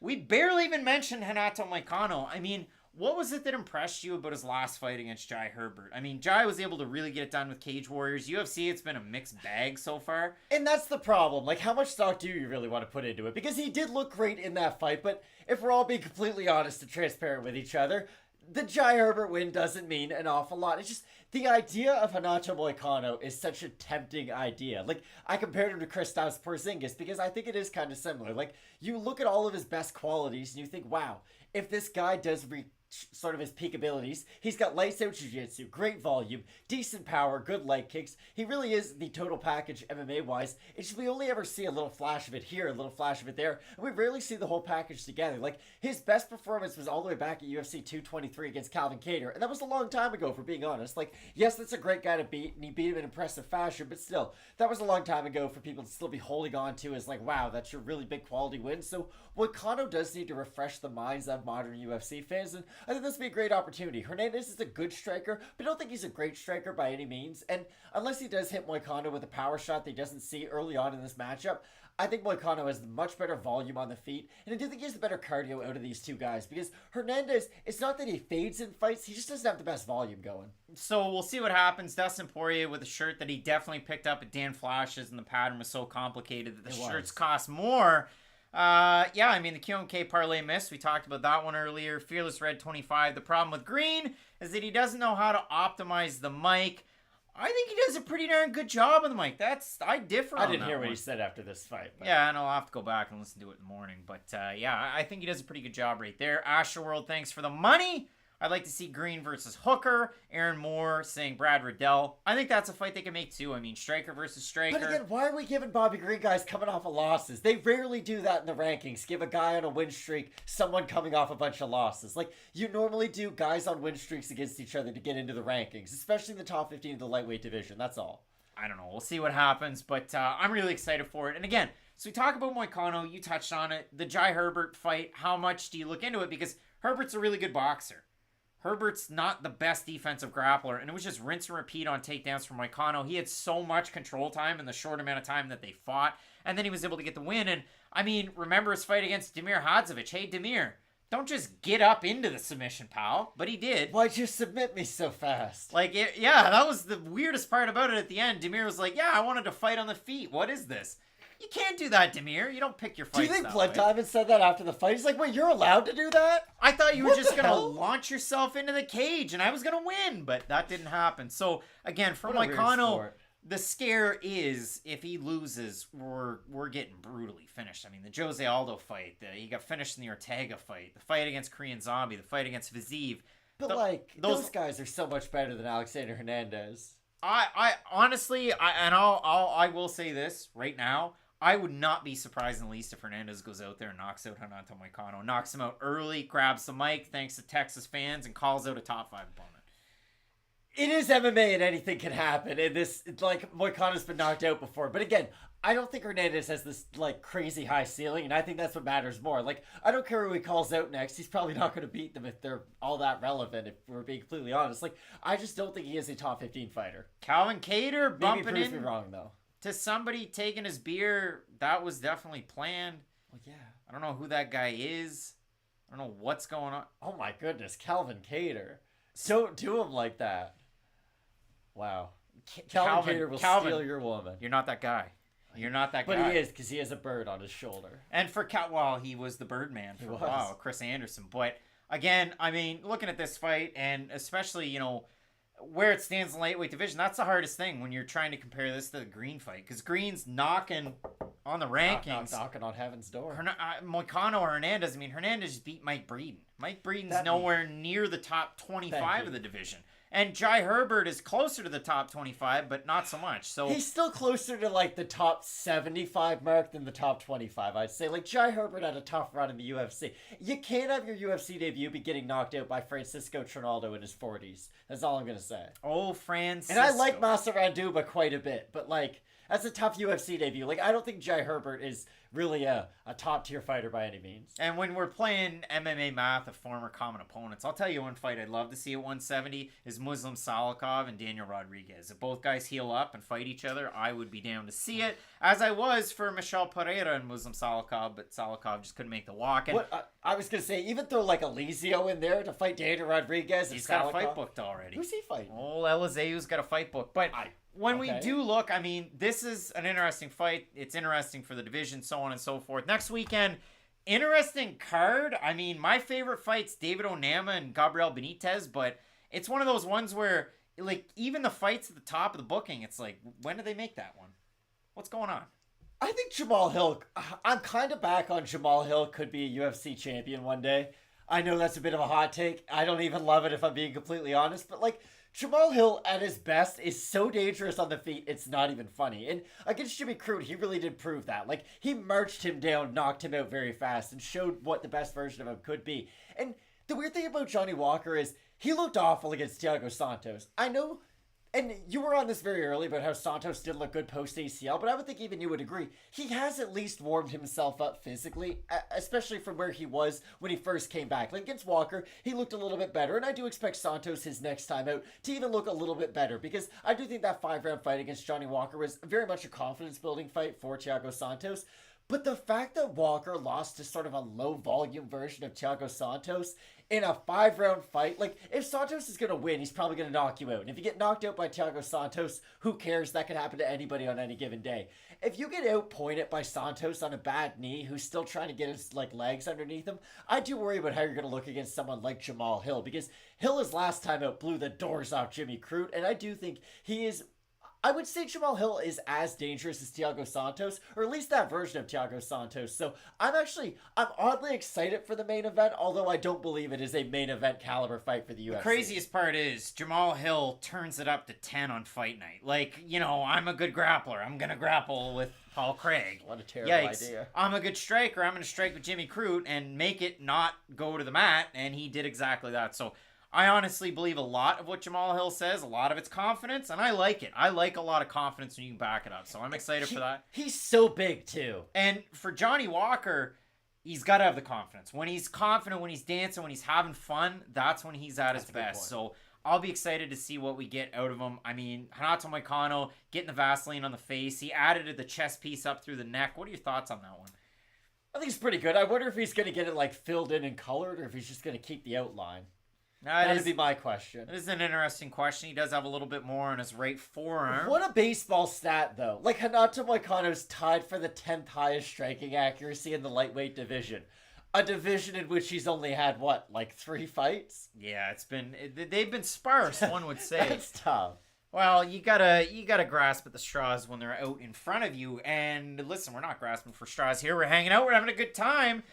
Dude, I hope he gets the Mickey Mouse on his chest covered up. Who else was it that had a tattoo like that I saw recently? It was a UFC fighter. Well, it'll come back to me. It might not have been Moicano. There was somebody that had a tattoo like that. But we continue on. And you get a guy out of Factory X, Muay Thai, and MMA, and Alexander Hernandez. And again, the performances since he's been there, some have been good and some have been bad. Is it fair to say Alexander Hernandez looks like the type of guy who does some hard fouls in a game of pickup basketball? He looks like if you fought him, he would finish you in 10 seconds. Like, punch. I'd be really worried about, like, going up in the air against him, because you know he's going to take out your legs. Like, he just gives me those vibes. It's just, again, I don't know where to put Alexander Hernandez into the whole lightweight division. Is he a top prospect? Is he just an okay fighter for a really long time? Yeah, I mean, I think to you, he's almost in that category, and a guy who fights next week and I think is going to win, Jonathan Pierce. Like, I think he's kind of in that category now for JSP. I think higher of Alexander Hernandez. JSP had that one performance that just leaves you scratching your head, and Joe Lozon, if I'm not mistaken, he's got a fight booked. Yeah, but against Cowboy. But when it comes to, the man himself, JSP, I think he's going to win next weekend. I can't wait for the fight. And that's the thing. Like, my opinion on fighters has been wrong in the past. It'll be wrong again in the future. I just, like, do you think Hernandez could kind of figure out a part to his game where, he can get in the top 10 one day? His skills on the mic are able to get him some opportunities that otherwise he might not have been afforded. Do you think there is that version of him out there? Or do you think he is more likely to, he'll have 7-8 fights in the UFC, might win a couple bonuses here and there, but he'll always fall short of the rankings? You know who'd be a perfect coach for Alexander Hernandez? Not James to say Krause. that Mark Montoya isn't, Not James Krause, not at all. Really? John Hackelman. I think John Hackelman, you teach him just to use that right hand, quick movement. I mean, it got Chuck Liddell a title, so yeah, I'd like to see that. And you see Hackelman corner in a major MMA organization once or twice a year, and that's it. And every time I hear his name, I get excited about it. So yeah, just like Pete Spratt, who was coaching not that long ago, a few months ago. Pete Spratt, didn't he fight Robbie Lawler? He did. He did fight Robbie Lawler. Pete Spratt. So, again, we get set for a second fight on the main card. You know it. You love it. We start the timer when the round starts. I hit it right there. I have the opportunity, like in the last fight where there were a couple of eye pokes. I can hit pause in the action. And then I can hit play once more when it is needed. But, again, a little bit of an age difference for Moicano. A guy who spent a lot of time at featherweight and had a ton of success there, too. It was a little bit of a... He even main evented. Yeah, it was a little bit of a halfway surprise. I know he had those 2 knockout losses, but, move up to 155. It's been something. I mean, Damir Hadzovic fell into the submission, said, why are we playing submissions? I don't like this. Gets knocked out by Fiziev pretty quick, and then he goes out there and beats Jai Herbert and has a very, very fun fight. Wyatt Kenny saying, I'm going with Alexander Hernandez. I just think he's going to land some big shots, and Moicano's chin is questionable. Oh, boy, yes, it is. Rob G., if you were a fighter, what gym would you train at? Not John Hackelman's, I guess, because the training partner thing, that would be the tricky one, right? Let me think. I'm trying to think, because here's the thing. Like, I would Not TriStar. No, probably not TriStar. Sanford MMA. That's a good call. I was thinking ATT. One of the two. I think that one's fair. Good level of coaching, good level of quality. I'll say King's MMA. I'll switch it up. I like King's because it's weird. They're marketed as sort of a Muay Thai gym, and they very much are. But there's some great wrestlers that come out of there, and they do produce very well-rounded mixed martial artists. I know they've had a few key fighters lose recently, but still, I think very highly of them over there. Glory's the one that I scratch my head because they haven't had the best success lately with their fighters. They get talked about a lot, but, I'll have to see a little Good leg bit more. kick by Moicano. You like seeing that early. Renato Moicano opening up with the leg kicks. Alexander Hernandez with that key low stance, high guard. We're out here. A lot of movement from Hernandez. We're out here to throw a lot of kicks. Nice kick there from Hernandez to the lead leg, and Moicano who's closing the distance. And it is right hand city. And that's the thing that we do have to talk about. Like, yes, Moicano has a questionable chin, but I don't think I'd go around saying Alexander Hernandez has a granite one by any means. Have to see how it plays out. I mean, Renato Moicano is looking fast early. I'll give him that. He does. Very long-range strikes, too, when he is at his best. Like, if you squint, it almost looks like Charles Oliveira, just not as fluid. But Moicano really doing a good job here. He's trying to land a combination. Answering power with power. Hernandez doing a good job being the first one to the dance. Moicano ending it and trying to send it home early. And for Moicano, that was a really nice pullback right hand, left hook. I like how he followed up the right hand with another shot. Just in case it didn't land, it was a really good job by Moicano. And Hernandez right now just trying to close that distance so Moicano isn't able to gain it. Ooh, fade on the takedown there from Moicano. Moicano looks like the much bigger guy, too, especially for being the former featherweight. I know he used to talk a lot about Hernandez, once saying, I think I could make featherweight moving down, but it really puts into perspective how big Moicano was, especially in his previous weight class. Nice body kick there from Hernandez, who's working in the southpaw. Takedown attempt here from Moicano. Unable to get it. Good job there from Hernandez. And you'd have to think Hernandez does have the wrestling advantage between these two guys, but if it does hit the mat, I fully expect Moicano to be the better grappler. Moicano really trying to feint for that leg again. It's been an interesting bit of grappling for him so far. He's had a little bit of success in the feet, but must not be confident in it. It's really hard to tell. Well, he does have a huge advantage on the mat if he is able to get it there. And on the feet, I'd say it's been quite 50-50 so far. Moicano's got body lock. Got both underhooks. He's starting to lose his right underhook, trying to gain the back of Hernandez. He's got him in a tricky spot. Renato Moicano, is he going to be able to pinned the takedown? No. I don't think so. Hernandez back up to his feet. Good job at takedown defense there from Alexander Hernandez. Yeah, really nice job. But again, this is going to wear on both guys. It'll be interesting to see who has the better cardio out of these two, because I don't think either guy has bad cardio by any means. I guess Moicano has the higher level of volume between the two, but this wrestling is going to take it out of him. Moicano grabbing the back, gets a takedown against Hernandez and into mount. Immediately into mount. And that's the thing. Like, once it did hit the mat, you can tell the level of jiu-jitsu is just completely different between these two. Moicano working from a bit of a butterfly, trying to get it into half guard. Hard to see that back leg. Hernandez working hard to try to get back up, too. He's not just going to be laying on his back with someone as talented as Moicano on top of him, but this is a dicey position to be in if you're Alexander Hernandez. Moicano here in half guard. Is he going to be able to get the arm triangle? And I don't know about you, Craig, but the way I look at this is, with him securing that one takedown, I think whatever energy he spent going for the previous two, Hernandez will at least be expending that much getting back up to his feet. Hernandez tries to pop right back up to his feet, gets tripped, and finds himself in half guard once more. That's a tough one. We've never seen somebody wrestle him like this. I mean, Olivier Aubin-Mercier had success. Wasn't able to get into positions like that. Hernandez back up to his feet, though. Exactly. Goodness, Hernandez is athletic at this weight division. Hernandez doing a really good job of making this one competitive. Good Elbow elbow. on the break. Looks like it landed. Interesting to see, again, how much that grappling took out of both guys. Hernandez doing a really good job. He's getting busy. Moicano slowed down. Yeah, Moicano's very stationary with his footwork right now. You don't love that. He got caught, and he's looking sloppy. Minute and 22 remaining here in our first round. Moicano really trying to reach for that lead leg, throw the uppercut. Hasn't landed out of the 3 attempts he's gone for. He's going to try to get Hernandez's respect back on the feet, too, because ever since he landed a few clean shots early, it has been a lot of the wrestling attempts from Moicano, so he really needs to start putting it together more on the feet. Hernandez really starting to land in combination. About a minute remaining here. He's really feeling the striking. He's figured out the distance to this point. For Moicano, he's been a sitting duck right now in the defensive. Yeah, it really looked like that wrestling took a lot out of Renato Moicano. Less than a minute remains here in this round. You got the shuck there from Hernandez. He's out of that clinching situation. Eager to see what we get down the stretch between these two guys. Because he was popping his strikes out there early. There was some speed behind it. There was some pop behind it. Like, I genuinely thought in the first minute, oh, wow, Renato could win by TKO. But he has slowed down significantly since the start of the round. Oh! Big right hand by Moicano, though. That caught Hernandez clean. That'll equalize it. Hernandez can eat a shot. Big time right hand there from Moicano. 20 seconds remaining. And you can tell that sort of gave Moicano a bit of a jolt. He's standing upright a little bit more. Yeah, and Hernandez backed up a little bit. Moicano blocks the kick. He's really trying to land the right uppercut, is the Brazilian in this fight, and there have been no chances for a home on that one. Which is odd because he's been landing with the right straight, but he keeps on going back to the uppercut. There Interesting we go. to see if he makes the adjustment in between rounds. We get the end of the first round between these two guys. You have twice or almost twice as many strikes for Hernandez. He gets taken down a couple of different times by Moicano, who's able to wrestle him there. Let us know in the comments section how you scored that one. I get the first round 10-9 Hernandez. I think I have it Moicano, but I could be talked out of it. I think Moicano had the bigger moments, but I would say Hernandez is winning the fight right now, if that makes any sense. Like, I think he's in better shape moving forward than Renato Moicano is right now, because Moicano did look tired in the last 30 or so seconds in that round, so I think Moicano did enough with his grappling to win the round, but I still think going forward, Hernandez is the fresher fighter. The highlights you're getting right now, couple from both guys. Body kick from Hernandez, that's always fun. The takedown from Moicano.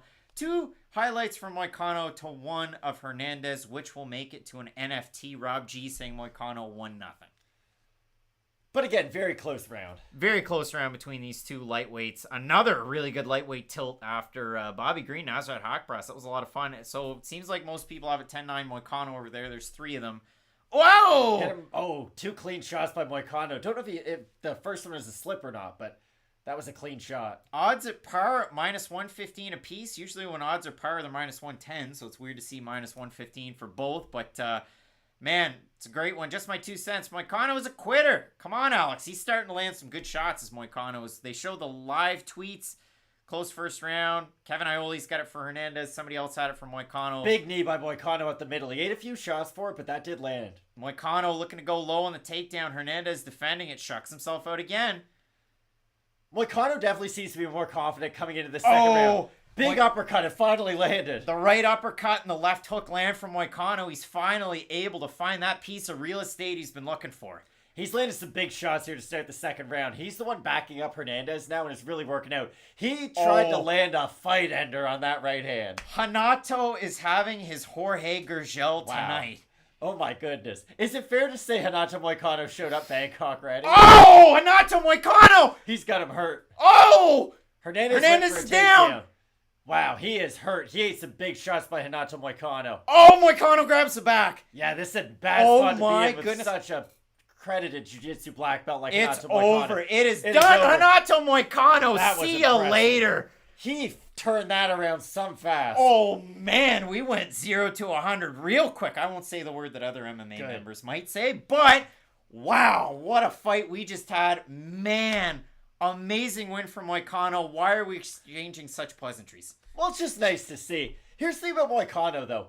If you look at his record, he has 0 TKO wins, and it doesn't do his fighting style justice at all. The Cater win and this win, he got it done with his hands. He did, exactly. Like, he is a very good striker, but he's an intelligent striker. He knows how good he is at jiu-jitsu. So why would I waste time and energy trying to ground and pound you when my jiu-jitsu is basically one hit, one kill, especially if his opponent's hurt? Like, if Renato Moicano has your back when you are 100% like aware of what's going on, you can still get choked out. Imagine being rocked by him on the feet and then having him take your back. Like, that would be a lot to have happen to you in a very short amount of time. So here's the question. We've got Bobby Green rolling right now. I mean, he's on a 3-fight win streak. He looks amazing. But Bobby Green's not on a title run. Can we get back on the Renato Moicano title run train? Are we there? No, I don't think so. Two big finishes in a row? Against Jai Herbert, though, so that'll be like half of one. Now, I'm not trying to rub salt in the wound. I will just say this. You talk a big game, you get yourself on the pay-per-view. That's a tough one. That really is. That's rough. That's all I'll say. But for Moicano, giant win for him. And, man, yeah, you talk about it. I mean, I'm going to try and bring up Topology again. We'll see if the site's under maintenance. If not, Steven Kelleher's going to... No, we're back. So where does Alexander Hernandez fit into all of this? There's one guy, and it's funny because on Topology, he's ranked ahead of him. Demiraz Magulov fought once last year, beat Alves, lost the 3rd round, started to look really tired in that fight. Moicano against Ismagulov, that's a fun fight because if you're talking about Ismagulov, and it's not just like the Kazakhstan kind of connection, but Ismagulov's very well-rounded, almost like a Sergey Morozov. So that's why I think it's a pretty fun one. Maybe you could go to a fight like that. Guys that are ranked ahead, Moises coming off a couple losses. Joel Alvarez is fighting Herman Zarukian. That'd be a good fight.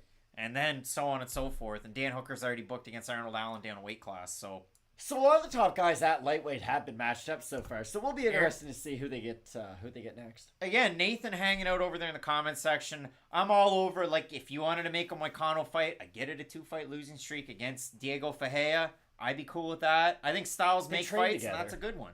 Don't they both train American? Moicano trains at ATT, and Diego drives 9 hours like twice a week to go to Fortis MMA. You are correct. So, that would be a really good fight, I think, stylistically. Again, if they did Bobby Green versus Moicano, I think that's a storyline that kind of writes itself. That'd be a fight night co-main event if there ever was one. But yeah, I can't disagree. Like, I think Ismagulov would be a really good fight too. 59% of the Fight Night Picks fans had Alexander Hernandez to 41% on Moicano. I'm surprised by that. I really thought Moicano would have been the favorite coming into tonight, especially with where the odds were. I think it was the hype. I think it was the hype of the week. Alexander Hernandez was the talk of the town this week. He was even a featured segment on Early Stoppage. I don't get it. I just don't. Oh, I didn't on the show either. I will say I've just never got the hype with Alexander. And I know it's easy for me to say now, of course, but like, again, I said it before the video. Wanted the main card, Matt. So we have a look. I mean, again, Moicano has another one of those marquee performances. Man, how crazy is it that Jared Cannonier, Derek Brunson's up next? I'm really wait excited for this fight. I think it's going to be a great one. Do you think it'll end inside the distance or go to decision? Because I think that sort of tells you. I think inside. Yeah. I think so too. It'll be really interesting because Derek Brunson's ground and pound is legit. Like, I was watching the Darren Till fight earlier. He does some terrible things to Darren Till on the mat too. And the version of Derek Brunson that we've got, I don't think is as good of a striker as he once was. I do think he is more hesitant with his strikes, but I think it just sort of opens up the possibility for him to either get finished on the feet by Jared Cannonier more, because he does still have that tendency to pull out with his chin up, and if Jared Cannonier lands one clean shot on you, it is good night, Irene. But if Derek Brunson can take him down one time, he can probably take him down 20 times, and if Brunson can get you down, he's going to ground and pound you. He's really going to tire you out with his wrestling. And I don't think Cannonier can at least have the grappling to keep Derek Brunson off him. But I think this is going to be a great fight. And I mean, you used the classic Michael Chiavello line there. But, you know, when we're talking about it, one championship Bad Blood on Friday. Great card that they had. That's funny that the UFC would put Houston Astros because the team doesn't want to be associated with the players, considering they're in a lockout. But you get Carlos Correa, who's a free agent. He does like MMA a lot. And Alex Bregman. So that's the weirdest thing that I've seen today. I'll be completely honest with you.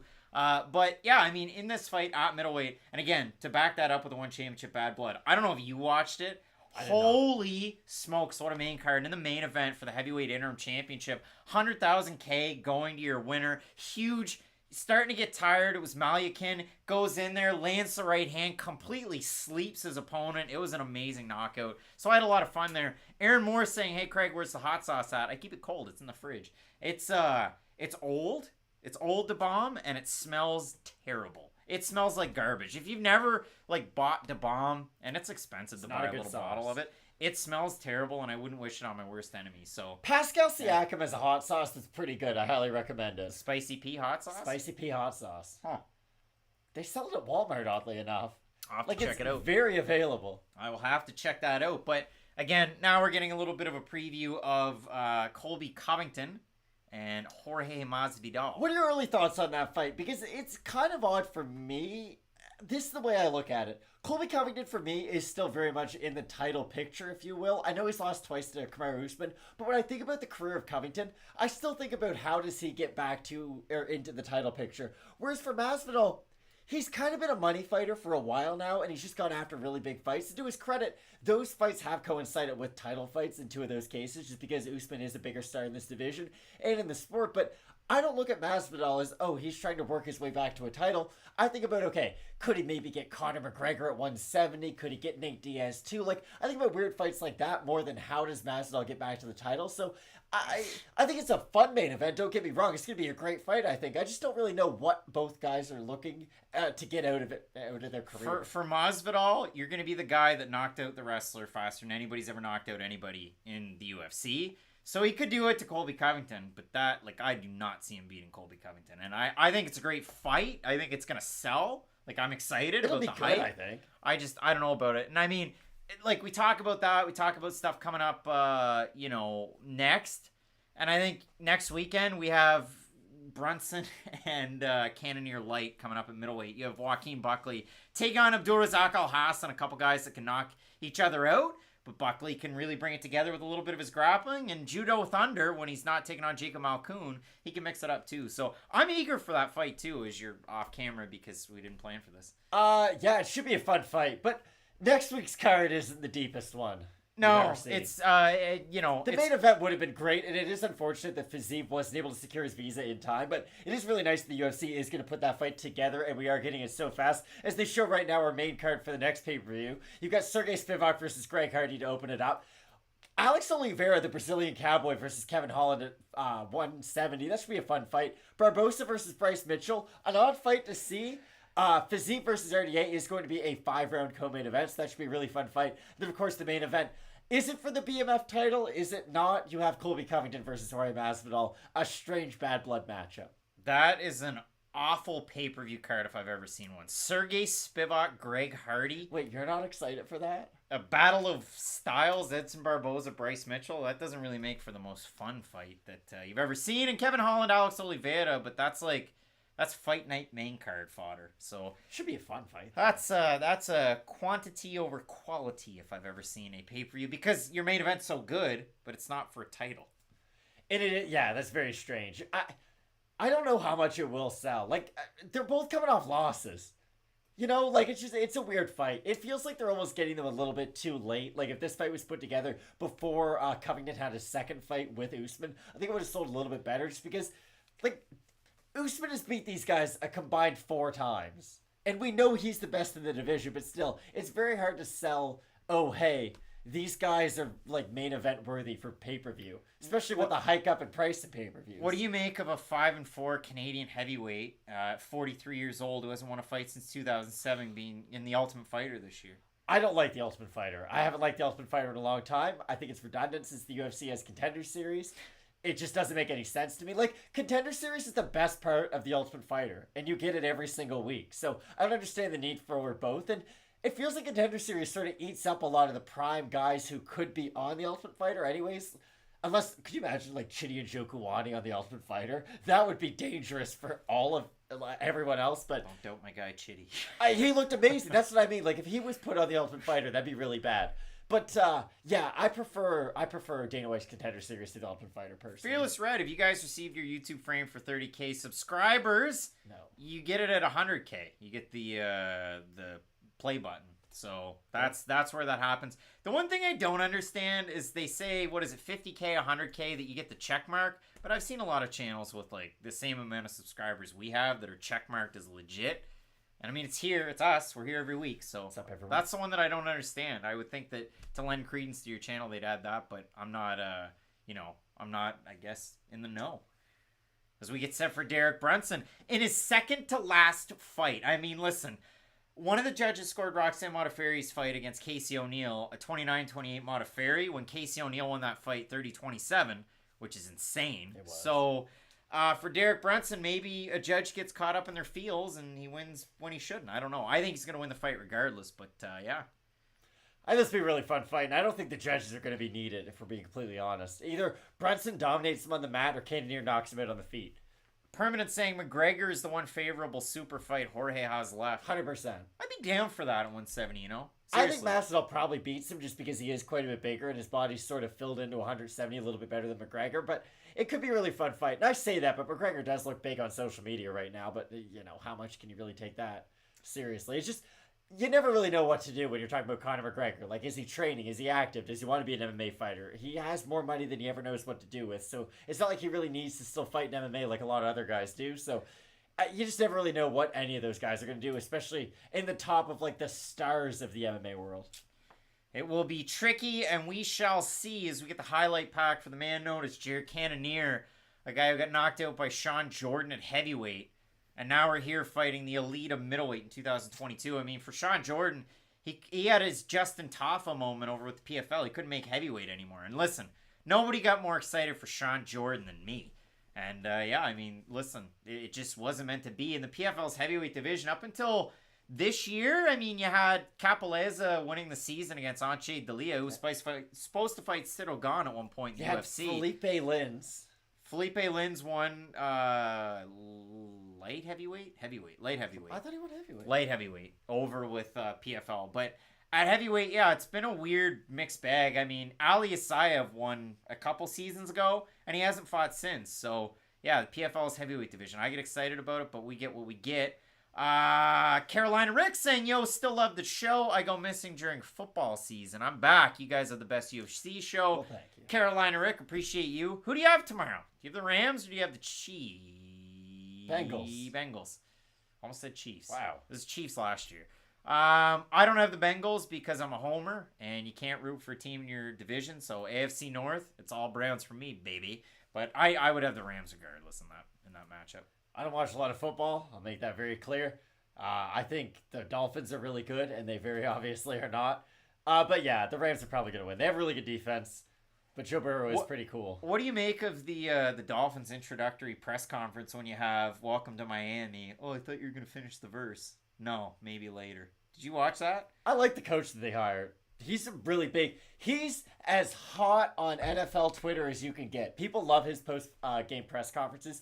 He's supposed to be really cerebral. I don't know. Again, I don't know a lot. I'm just repeating things that I've read. Yeah, the only trouble there is the fact that, like, Kyle Dubas with the Leafs, he gets to hang out in the press box and not have to talk to the players. It's like Bobby Webster for the Raptors. Like, he's the Raptors general manager, but people only really recognize Masai Ujiri as being the president of basketball operations. Yeah, it's tricky when you have a team full of football players and you got a guy with glasses like mine leading the charge. So okay, but like Nick Nurse won an NBA title and he looks like a regular guy, so yeah. I don't really think the aesthetics matter. I just think it matters how much you know the game. The man's a dork. Jalen Dixon, who's leading your picks? I think we're tied right now. I think the tiebreaker's Tuivasa and Lewis. So yeah, it's been a good one. Matt the Mix saying go Bulls. The Bulls are on fire this year. And Fuego. Had a lot of injuries though. DeMar. You love to see it. I worry about Vooch in the playoffs because he doesn't protect the rim at all. Like at all. He's super good offensively, but I don't think that highly of him. Be interesting to see how that one goes. Rob Lawrence, Derek is so much bigger than Jared. And Rob G saying Suns going to get it done. Suns play a nice game. I like watching them. It was insane. I know how good the Suns are. And then I looked at like the just not division by division, not conference. I just looked at the overall NBA standings. Phoenix is head and shoulders above everybody else. But the thing is, the West is very top heavy, so they get to beat up on a lot of bad teams, whereas in the East, it's a lot more even, like 1 through 10. Dylan R, really good question. Bronzesetter on Twitter. If you're the UFC, what's the best case scenario for the middleweight division when this card is over? You cut half the talent and have a season of the Ultimate Fighter middleweight, which they just did. So I think they're too down on middleweight. I think light heavyweight's much worse than middleweight, if we're being honest. Both divisions are in a bad spot. So it's a great question. So we'll focus in on that because, again, last weekend's co-main event was one of the worst fights we've seen in a long time. Nick Maximo, Puna Soriano. Okay, but they're not top-tier fighters. No, but hear me out. Usually you'd have a top-tier fighter in a co-main event. Usually. But Craig, we talk about this a lot, about how the UFC does not put top-tier fighters in co-main events. No, it was bad. So when it comes to this fight, you got a couple guys late in their career. Obviously, Jared Cannonier's had less miles on the gauge and, might be the older fighter, but his fights are so short. And he's young in the game, especially at 185. Are his chakras aligned? I don't know, and I don't know if there's crystals in his trunks, but what I do know is that a fight against Derek Brunson is tricky. And for Brunson, he's already let it be known 2 fights. How married is he to that? I don't know. I mean, he's a guy, he's got his own gym in North Carolina, so... And that's the thing, Derek Brunson's one of those guys that you don't really worry about post-MMA, Like, he speaks well, he's super talented, he has his own gym. Like, you don't really worry, what's he going to do next? Like, I think Derek Brunson's going to be able to set himself up for whatever the next stage of his life is, but he is getting up there. And that's the thing. Like, when I brought this up about Derek Lewis, I've very much been about Derek Brunson too. It's a long time to be like a headline caliber fighter for 6 years now. Like, it's been 2016 since Derek Brunson's been like an extremely relevant fighter, headlining fight night cards. And that means that no fight is easy in that 6-year span. So that really speaks to just Derek Brunson and his level of competition. And you sort of look at his record and you might snicker and you might think, he's had some losses. But, like, he only loses to almost historically great fighters, if you will. Like, Derek Brunson, to me, for another basketball analogy, he's like a 5-time All-Star, He might not make an All-NBA team, he might not be in the Hall of Fame, but if you followed the sport and if you watch enough games, then you probably have like a good memory of him scoring 30 or 40 points. Like, Derek Brunson, at least to somebody who likes MMA, they're like, I remember when he knocked out Lyoto Machida. Remember when Uriah Hall had all that hype and Derek Brunson knocked him out? Like, he's had some really, really good moments throughout this sport, and it would be really nice to see him get rewarded at some point with the UFC title shot. Like, remember when Jacare fought everybody every time out, and he only fought killers, and he was never able to finally get his UFC title shot, especially after being the Strikeforce champion? Like, it just felt like his career was never really fulfilled when it was over. I would hate to see Derek Brunson follow down the same path. Derek Brunson coming in the underdog in this fight. Both of us had the underdog. I know there's a lot of people, Matt the Mixing, Jared, round 3 KO or decision, and they touched on it in the walk-in. The takedown defense of Jared Cannonier, it's so good between 3 divisions. He's just so strong. Like, there's no position that you feel like Jared Cannonier can't muscle his way out of. And Fender Jazz, almost like you're reading our minds or you're here. But that's the thing. Like, if you have Derek Brunson in this fight, you shouldn't be confident about it at all. Like, that's what I've been trying to say for the last 24 hours. Oh, yeah. I think Derek Brunson's going to win because I think he is the more skilled mixed martial artist. But the skills that Jared Cannonier possesses that are his specialty, I think overshadow what Derek Brunson does. But again, I think this fight is very obvious. Both guys can keep a fairly good pace. Both guys are, I'd say Cannonier's a little bit more durable. I wouldn't say Brunson's fragile by any means because he has only got knocked out by really, really good fighters. But I think it comes down to takedown defense. If Cannonier keeps this on the feet, it's going to be a tough night for Derek Brunson. But if Brunson can get the takedown, I do see him being the far superior grappler. Jalen Dixon's question, first one to get the lose the O, Brady, Gary, or Morales. Brady's taking on the tougher level of competition. Gary got hit a little bit in his last fight against, who was it, Casula Vargas that he fought? If I'm not Jordan mistaken. Williams. Yeah, it was Williams, sorry. And then Michael Morales out there against Trevin Giles. He got hit a little bit too in that fight. I think Sean Brady at least has the highest ceiling out of those guys. That's what I feel comfortable in saying. Fearless Red 25, get ready to do the shoey. Gotta have it in arm's reach. I'll get up after this fight, grab the shoe.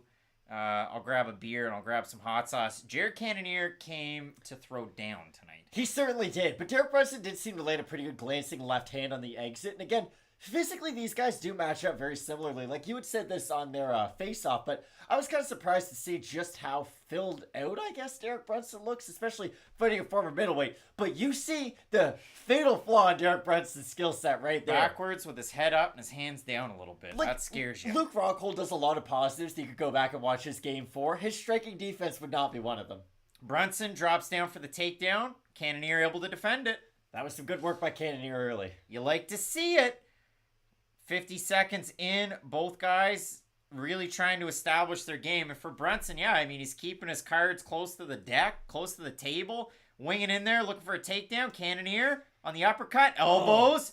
These are hard shots by Jared Cannonier. We've seen guys get knocked out by these many times. Ryan Spann a few times. Double leg into a single for Brunson. Not able to get it. That Cannonier takedown defense holding up so far. Brunson readjusts, gets the leg up in the air. Derek Brunson is chaining some takedown attempts together. Trying to go for a right, and he gets it. That What a was takedown from Derek Brunson. And great initial takedown defense by Jared Cannonier, too. Like, that was a great sequence by both guys, but that just shows you how high level the wrestling of Derek Brunson is. How many times in MMA, Craig, do we see somebody go for a takedown attempt, mess up the first attempt, then they just quit off it? Brunson was dedicated. Cannonier right back up to his feet. 3:20 remaining. Brunson going in for the takedown. He came here with his wrestling shoes on tonight. He's got to be careful doing this, though. Like, Jack Hermanson showed that when you do just shoot lazy takedown attempts, that's how you eat uppercuts. Ooh, big time right hand. Looks like it landed there from Cannonier.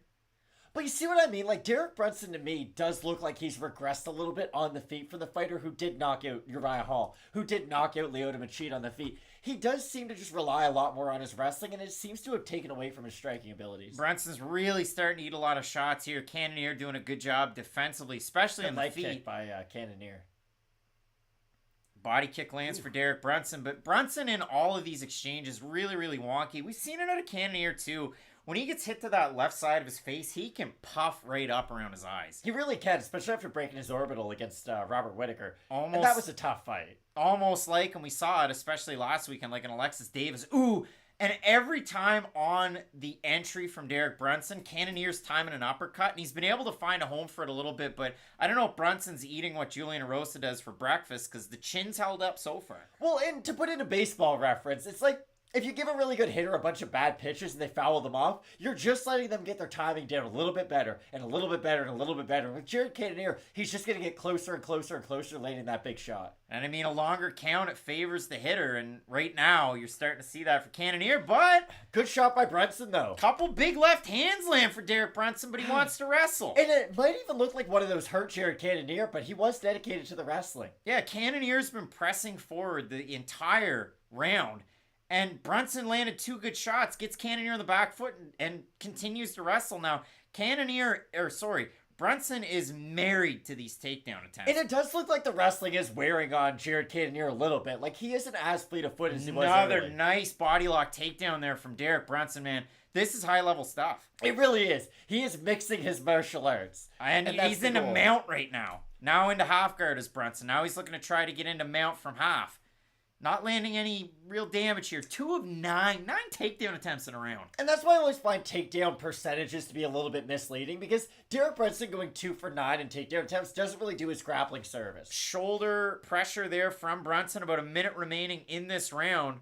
Cannonier's just trying to lock down and avoid any big damaging shots. Cannonier trying his best to defend. Now he's covering up from the shots of Brunson. Brunson trying to land the left hand. Cannonier gets back up. Brunson on the back. Cannonier's going to get back up to his feet without eating any shots. He hasn't been able to... Uppercut from Brunson on the break. Cannonier's back. This has been a interesting fight on the feet so far. Cannonier's got about 30 seconds to play with to try and win this round back. Interesting to see if he will be able to land a big shot moving forward, because he seems to be the faster fighter, but it's been a lot Brunson drops him. With a right uppercut, it looked like. That was an impressive shot. Derek Brunson is going nail. submission over position today, and Jared Cannonier gives his back. 12 seconds remain. Brunson on it. Brunson on the He's choke. got 9 seconds to complete this rear naked choke. I don't 7, think it's under 6, the chin. 5, 4, 3, 2, and 1. The Cannonier's going to ride out the round. Referee Kerry Hatley in the action. Hatley on the main card. Cannonier's got some work to do in the third round.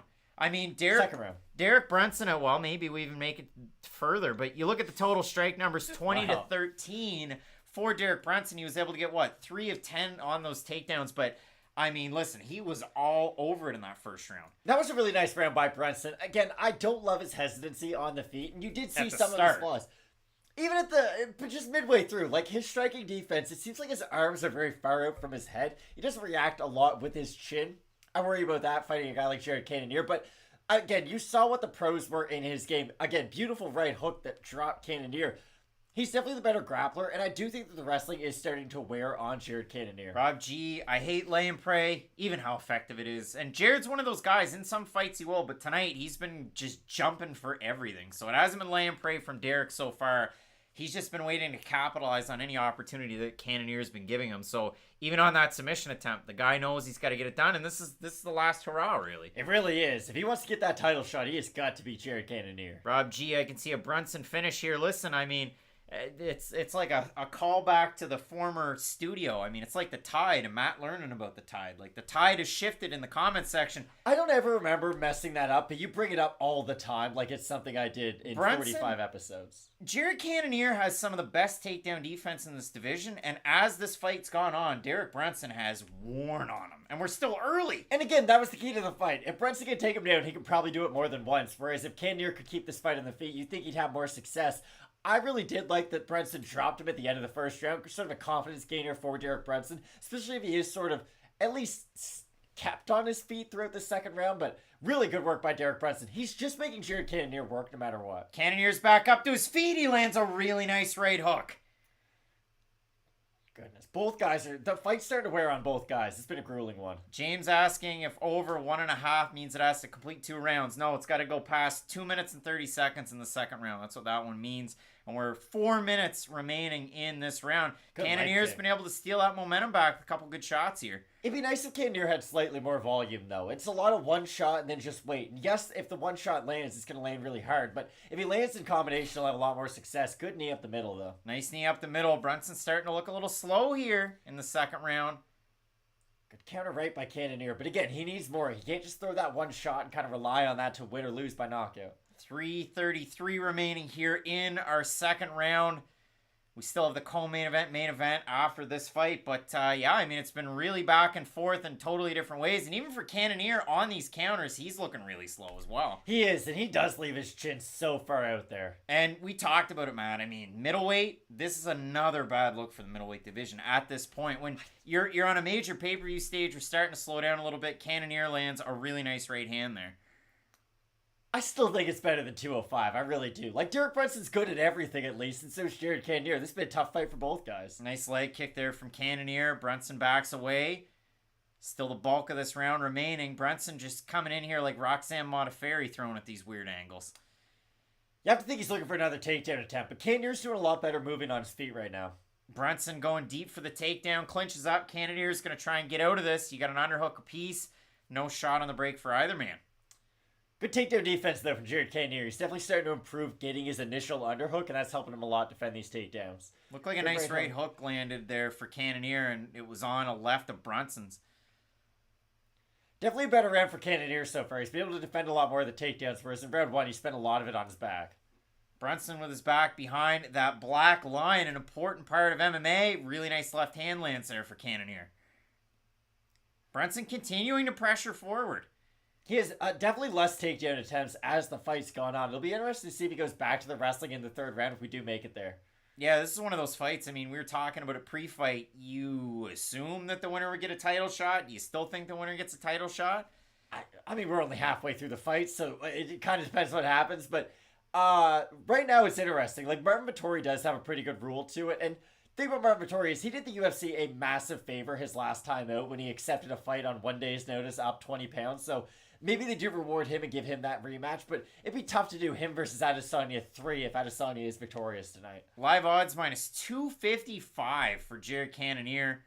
Derek Brunson's really slowed down with his output on the feet, and he's stopped with those takedown attempts. So, yeah, I mean, Brunson, if he's able to get the win here, if Cannonier is able to win the round here, and if we don't get a finish, it'll be interesting to see what we get out of both guys in the third round, see how they're able to recover on the stool. For sure. Especially for two guys who are known for having fairly good cardio, too. Like, not a wild output from both guys. Again, a lot of wrestling early on, but definitely... Brunson really looking to close that distance. Almost a forearm there from Cannonier on that entry. Brunson really trying hard. Really nice forearm again. Big shots from Cannonier. That was a right hook followed by a back fist. Derek Brunson's hurt. Cannonier's going everywhere. Brunson's out on his feet. When a fighter runs away from the action. He just stumbled. You don't stop it on that. Kerry Hatley's giving Derek Brunson every opportunity to recover. Cannonier now working from side control. It's over. Kerry Hatley's seen enough. That was a nice finish by Jared Cannonier. Jared Cannonier, he's looking for that title shot. You pick up a win like that, you get a finish after losing the first round. Looks like a guy in his corner has tattooed on hair. That's an interesting look. But So LeBron's there? I don't know. Carlos Boozer, I was thinking. LeBron's got a tough hairline. But hey, a big win for the man himself, Jared Cannonier. Holy smokes. I mean, after getting that takedown defense tested in the first round, and listen, the percentage will go down a little bit, but you put on a performance like that, a nice comeback in that round. Elbow into a back fist. The old back fist, the no spin, you love to see it. It's like he's golfing with the wrong hand. We're just throwing back fist. That was a nice elbow. Really good job for Cannonier there to recover and get the win in the second round. It was, because it was not looking good for him in the first one, but he has that kind of power at this division. And for Derek Brunson, he's been knocked out by a lot of the top guys at this point, so I doubt he ever does get that title shot. And when we talk about the 5-on-in, he was on a 5-fight win streak. That is a serious win streak to be on in this division, but really, really nice win for Jared Cannonier, especially getting a finish over a top guy. So you assume, you'd think... I would say Cannonier gets a title shot, because he's never... But here's the thing. He lost to Whittaker, and it was a very one-sided fight. And let's be honest, the fight against Kelvin Gastelum wasn't that great. It left a lot to be desired. So maybe he doesn't, but I would say it's either him or Marvin Vettori. Unless they want to do Sean Strickland and just let him jump to the front of the line, but I would say probably Jared Cannonier next. Really good job there from Jared Cannonier to get the win, and enter himself further into that title conversation. Sean Strickland just had the fight against Jack Hermanson. Strickland's the only other guy up near the top that would even really make any sense of having a fight. Nasrat Imavov on a win streak, but he's too far down. So, yeah, a great win there for Jared Cannonier. And, timelines match up. As long as neither guy takes too much damage in the main event, you'd have to think that's a fight to make. I would say. Dylan R., we never see towels thrown. It didn't matter, but still good to see. Yeah, you never do in MMA, and I know it's conversation. You see it pop up every now and again. When would they have thrown the towel in that fight? I don't know, but regardless, you rarely ever do see it in MMA, so... Yeah, I think there should be more corner stoppages by coaches in MMA. I really do. It's very prominent in boxing, and rightfully so. Listen, if you think your fighter can't win, this is like basketball, where you can just play tomorrow and you'll still be at about 100%. There are real consequences to getting hit in the head, body, and legs. So if you think your fighter's taking too much damage, I don't see any shame in taking them out of the fight early. Well, it's time for me to make my exit to grab the shoe and the beer. But, the follow-up with Jared Cannonier. Please grab me something to drink. 15-5 now, and, finished 12 of 15 wins. But Jared Cannonier, proven that you can teach an old dog new tricks, because he's been around for a while. He's fought all the way from Alaska to Houston, and it's just been really impressive to see. He has really good wrestling defense for a guy who has no background in wrestling whatsoever. But his power is legit. That was a great ground and pound finish, too. Shades of Alistair Overeem versus Curtis Blades in that one. If Curtis could only bring that ground and pound back for the rest of his UFC career, ooh, that'd be so nice. And yeah, let these fighters have longevity. Again, to me, it makes no sense.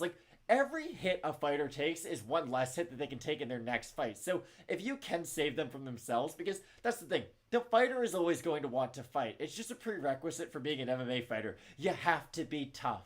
So, the fighter's always going to want to fight, and I do think that the coaches are the ones who know their fighters the best. So even though refs are, it is their job to keep the fighters safe, I do think a lot of the times the coaches, since they're a lot more personalized to the fighter, they should be in the position to make that decision. But we don't see it enough in MMA, and it is unfortunate that people sort of get frowned upon for making that decision for their athletes. It's really unfortunate because I don't see a problem with it whatsoever. I don't think less of a fighter at all if their coach makes that decision. When Brian Ortega fought Max Holloway. Brian Ortega wasn't going to come back in the 5th round of that fight. So it was nice to see them be like, listen, let's live to fight another day. And Brian Ortega, to his credit, has had a great resurgence ever since that. So you guys have good bladder. Again, a prerequisite for doing fight companions. Been a good event so far as they show Sean O'Malley in the crowd. I'm assuming he's getting a big pop right now.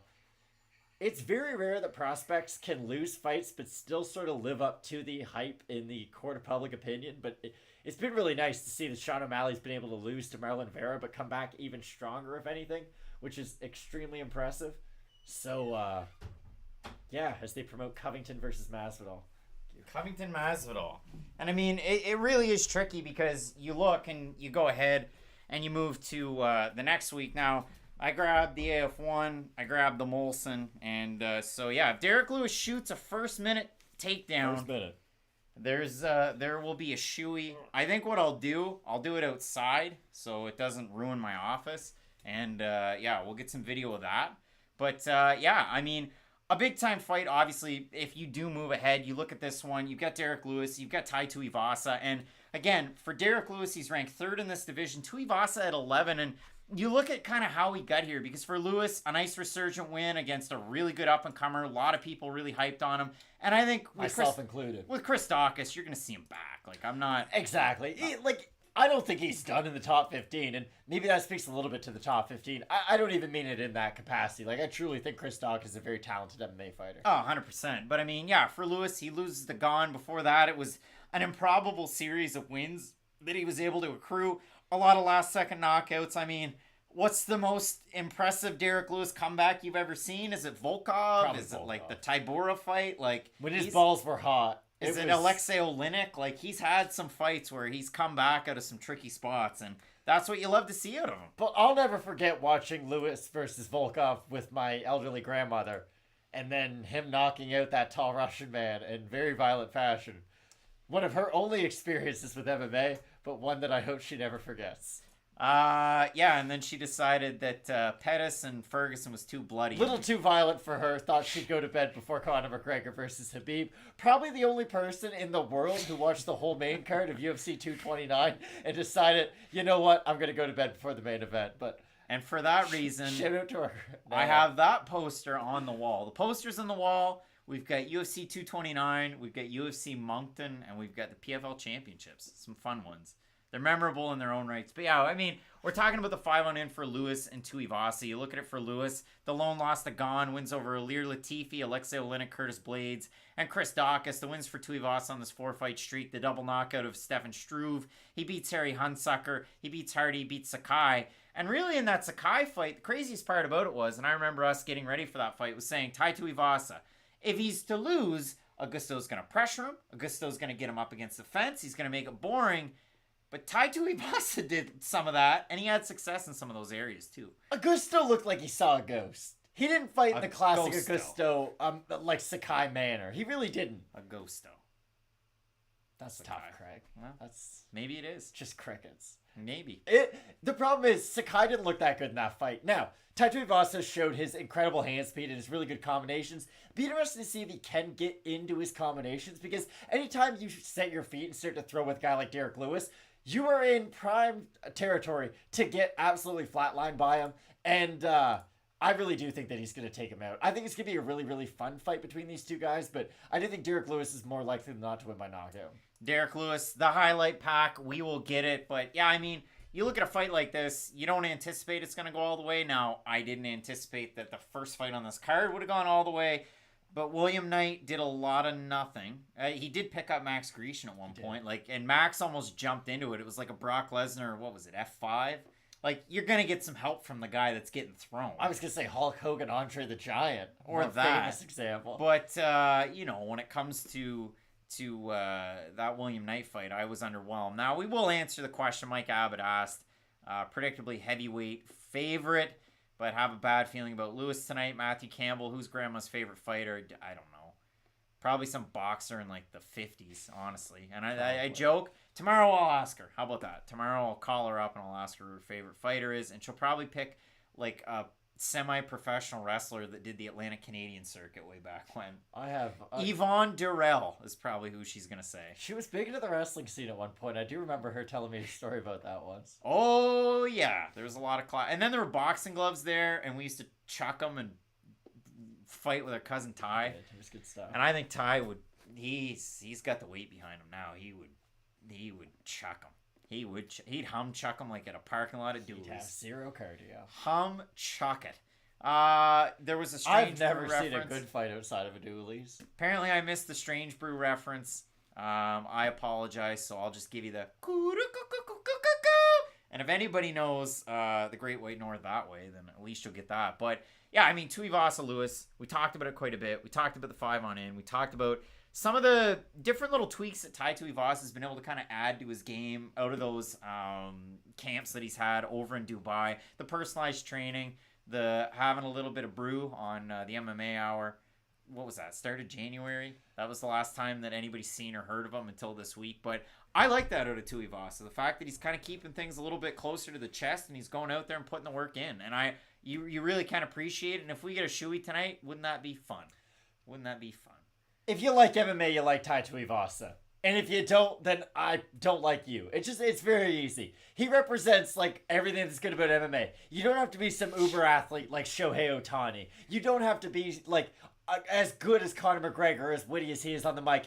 You just kind of have to be relatable, and that's what Tai Tuivasa is. He goes in there, he throws as hard as he possibly can, realizes that, hey, sometimes I'm going to get knocked out because of my fighting style, has fun with his walkouts, and chugs beer and shoes with fans. Like, what is there to not like about that when his sport is to cage fight other men? Now, I have no idea what Tai Tuivasa's walkout song is. So somebody let me know over there in the comments section. I thought it should be I Want to Know What Love Is by Foreigner, but yeah, that was my vote for it. Rob G saying, Derek fighting Dawkins. Tai, is he a gatekeeper? I think Derek is kind of a gatekeeper. When you go from Dawkins to then Tuivasa, who's ranked even lower, that's kind of where you're at. But Derek, I disagree quite a bit, Luke, if being honest. Thank you for the super chat as well. Derek Lewis has only lost to one time Cyril Gane, who got beat by the champ, and he had an awful fight where he beat Francis Ngannou. If Lewis wins this, he could fight Francis in his next fight. I understand that. Then that's not a But gatekeeper. Hear me out. When you knock out a guy that's rising up through the ranks, and then you have to go down and fight the 11th ranked fighter. I don't think a gatekeeper is someone who's one fight away from a title shot, though. And that's what I think Derek Lewis is in this matchup. We've had a lot of fighters like that. Now, what else do we have? Voodoo. Girls just want to have fun. Nice. No Barbie girl, bad omen. So it could be girls just want to have fun. So maybe it is some Cyndi Lauper. E. Spencer Kite, friend of the show, Tai Tuivasa is the absolute best making it on the TV. I only make it on the Invicta shows. They only have Craig Allen on Invicta. Not even Bellator. Dang. And segment of early stoppage from this week, I'm making my case to Scott Coker directly into the microphone. Let me onto the Bellator rankings panel. Romero Cotton hasn't fought in 2 years, but he moved up 3 spots over Dalton Ross, who just won on the weekend. So I wouldn't even want to be involved because I don't think it's a very good list. I want it. But yeah, I mean, Tai Tuivasa representing Western Sydney, Australia. And yeah, a lot of fun here. And longest active UFC knockout streak. Last 4 fights, all by knockout. Derek Lewis, most prolific knockout artist in UFC heavyweight history. And boy, is that list a lot of fun if you want to go back and have a look at it. And we talked about it, like the Travis Brown win in Halifax when we had to give directions to Keith Peterson and Mario Yamasaki after the fight. Then he goes out and loses against Mark Hunt in a fight that... he had a bad back. He had a bad back. He beat Abdurakhimov before that, Roy Nelson, Gabriel Gonzaga, Damian Grabowski, Victor Pesta wins over Potts, Guto Innocente, Jack May. Ugh. What's Jack May's record today? 11-8. Yep. That's rough. But he's fought who's who of names. I mean, he fought Tony Johnson in 2011. Tony Johnson's the ACA heavyweight champ right now. So it's kind of crazy to look at it like that. Luke saying Derek Lewis. Money line over a round and a half. And Adesanya money line. Hopefully I can pay rent for the next month. Louis Bond, he's kind of marketable gatekeeper at this point. But he had a win over Francis, though. And that's one that, yeah, it's kind of funny. Like, you win that fight. Everybody forgets about that fight. But you can say you beat the UFC champ. And nobody can take that from you. That's why I disagree with... Like, if you're a gatekeeper, all you do is fight those guys. And you're normally ranked from, like, 11 to 4. Derek Lewis is always in the top 5. And that's it. Like, yes, he's fought guys outside of the top 5 lately, but that's only because he's fought everyone at this point. He's been in the top of the rankings for such a long time. I don't look at this as, oh, wow, we're not giving Derek Lewis the credit he deserves because now we're making him fight a guy further down the rankings. I just think he's willing to fight anybody, to be honest. And if he does win this, he is more than likely to be fighting for a title next. And, like, Derek Brunson was a gatekeeper for a really long time at middleweight. When you're a gatekeeper, you are not one fight away from fighting for the title. Derek Lewis finally making that octagon entrance once more here in Houston. Obviously, the last time out, he took on the man himself, Cyril Gane, a guy who did not think he was going to get out wrestled by Francis Ngannou. Him and everyone else in the world but Eric Nixick, Francis Ngannou, and Dewey Cooper. Those clever sons of guns. They Dewey, knew. Dewey had nothing to do with it, but I bet you he takes credit at the bar. Oh, yeah. I taught him that. I taught him. You gotta take your right sleeve, you put it up, and you just stand up with your hand in the air. How much do you think of that goes into his training methods? Do you think Dewey Cooper pulls? Is that what you're getting at? If nobody has figured it out, I love Dewey Cooper as a coach. Rob G, it would be Escapade by Janet Jackson. Say Hello by April Wine. I think both of them are good. One more bombastic than the other, but I'll let you be the judge of that one. Matt, Lewis, Tuivasa, we're finally here. As you know, with Fight Night Picks and the Fight Companion, we have the opportunity to start the timer. If there's a nut shot, if there's an eye poke, we can pause it. Those things happen. Those things happen, especially in Derek Lewis fights. So if there is a Derek Lewis, if he shoots for a takedown in the first minute, I will shoey this. I will go outside. We will get the footage of it. We'll figure out a way to bring the camera with us, and we'll make that happen. But yeah, it's going to be a lot of fun as Lewis takes on Tuivasa, number 3, number 11, the reach advantage for Lewis. And it's kind of funky how he can use that reach advantage if he ever does use it, because we talked about it. I mean, spinning wheel kicks, but he also does like a lunging jump left high kick quite a bit. So that's one of those things that he will do. And then when he's up against the cage, he gets backed up, but then he just starts swinging, and you better watch out. Just check yourself before you wreck yourself when you're fighting Derek Lewis, because you don't know what the heck's coming. Could be overhand rights, could be overhand lefts, could be a double switch flying knee, could be a spinning wheel kick. The man makes no sense whatsoever. He's the size of an offensive lineman in the NFL, but moves like an NBA player. He's just an odd athlete. He's in that Javi Ayala conversation where you're like, wait, you're that light on your feet for the size of you? I think it's going to be a great fight, though, because honestly, Tai Tuivasa is cut from the exact same cloth.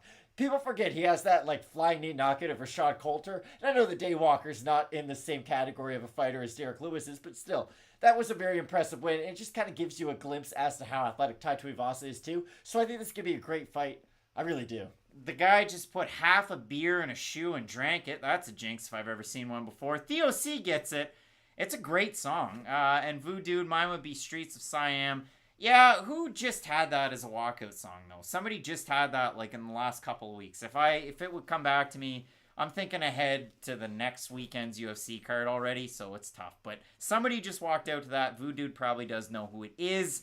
Derek Lewis in at 266, right in that Q zone. And he was a guy that, we talked about him getting super fit, and then you thought, like, maybe he's going to start coming in at, like, 250. Nope. Chuck Testa, we're coming in at 266. But it's a different kind of 266. Oh, it hits like, different. Chris Paul weighs the same as he did when he wasn't plant-based Chris Paul, but now he's plant-based Chris Paul. And like he Prince feels Fielder. a lot better. Yeah. Prince Fielder. Mythical Fielder. Career cut too soon due to I'll think neck about that like injuries. once every 6 months. I'm like, darn, it did wonders for Chris Paul, and then I'll just never do it. All right, here we go. Derek Lewis taking center of the octagon at home in Houston at the Toyota Center. Tai Tuivasa playing around on the outside. First man to land a leg kick. Who do you think it's going to be? Probably Tai Tuivasa. Probably Tuivasa does not want to kick himself into that lead power of Derek Lewis. Lewis taking it calm. But Lewis is really good at blitzing guys who decide to kick him. Because, again, when you're on one foot, you cannot move backwards. And that's what he does, like to blitz forward with his hook-heavy attack, if you will. Good defense on the leg kick from Derek Lewis. It was just a good sign that Tuivasa wasn't able to land that first one. Because, again, I really do think that if Tuivasa gets his rhythm going with those early, it's going to tell the story. Nice leg kick there, keeping Lewis guessing. We had about 15 seconds remaining. The shoey, not going to happen, pal. And Louis Bond saying that shoe looked dirty. Funniest part about it is I considered grabbing a Yeezy from my closet, and I didn't. Tuivasa clinches up. Derek Lewis, just go for double underhooks, and we'll say it's a takedown. Double underhooks from Tai Tuivasa. Minute in, shoey gone. But yeah, an interesting strategy here from the Australian fighter so far. Again, I didn't expect any clinch work out of Tai Tuivasa. I don't know, maybe you did, and you didn't want to share it with me. Tuivasa grabbing the top of that cage, and it's illegal. always interesting. It is illegal, and Dan Mergliotta continues to let it go. Do you know what I always think about with that position? Alexei Oleinik always puts his top arm over there, and it's one of those things where he's kind of tricky with it, so refs won't always call it right away, but he's really good at hiding that, sort of holding the top of it. Yeah, we haven't seen Dan do a lot of UFC cards here. I don't think he's done the last 3 for the UFC. Feel free to disagree with me. I think Tandan's a little underrated at this point. The last big fight that I watched Dan Miragliotta cover was Kubrat Pulev and Frank Mir. And Okay, fair enough. I just feel like in MMA he gets a rap as like, wow, you're one of the worst refs, but I don't think he is. Dan Miragliotta decides to break up the clinch there between Tuivasa and Lewis. So an interesting decision. You know, there's other referees like a Herb Dean would let it breathe a little bit. But they didn't even attempt to change positions, though, in that clinch. They were very stationary. Derek Lewis with that lead high kick there. Going for a jump kick to the body. But big that's what you right got to watch hand. out for. When you kick, that's when he lands his big overhands. That did land, I think. Yeah, that's a really tricky one there from these two guys.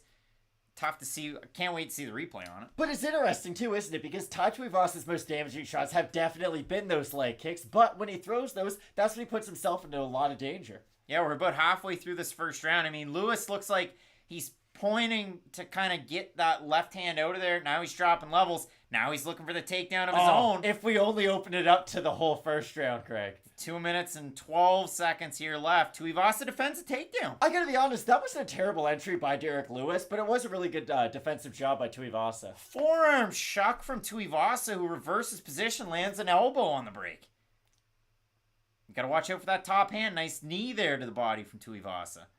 Oh! Great trip takedown by Derek Lewis out of the clinch. Is that Henry Cejudo? Trip takedown from Derek Lewis ends up in half guard, and those elbows are going to come a-flying with Tuivasa in an awkward spot up against the fence. I was going to say, there's guys who have the ground and pound that Derek Lewis does, as he is landing some balls on Tuivasa. We've got ourselves a fight. Hurt. These guys are throwing down.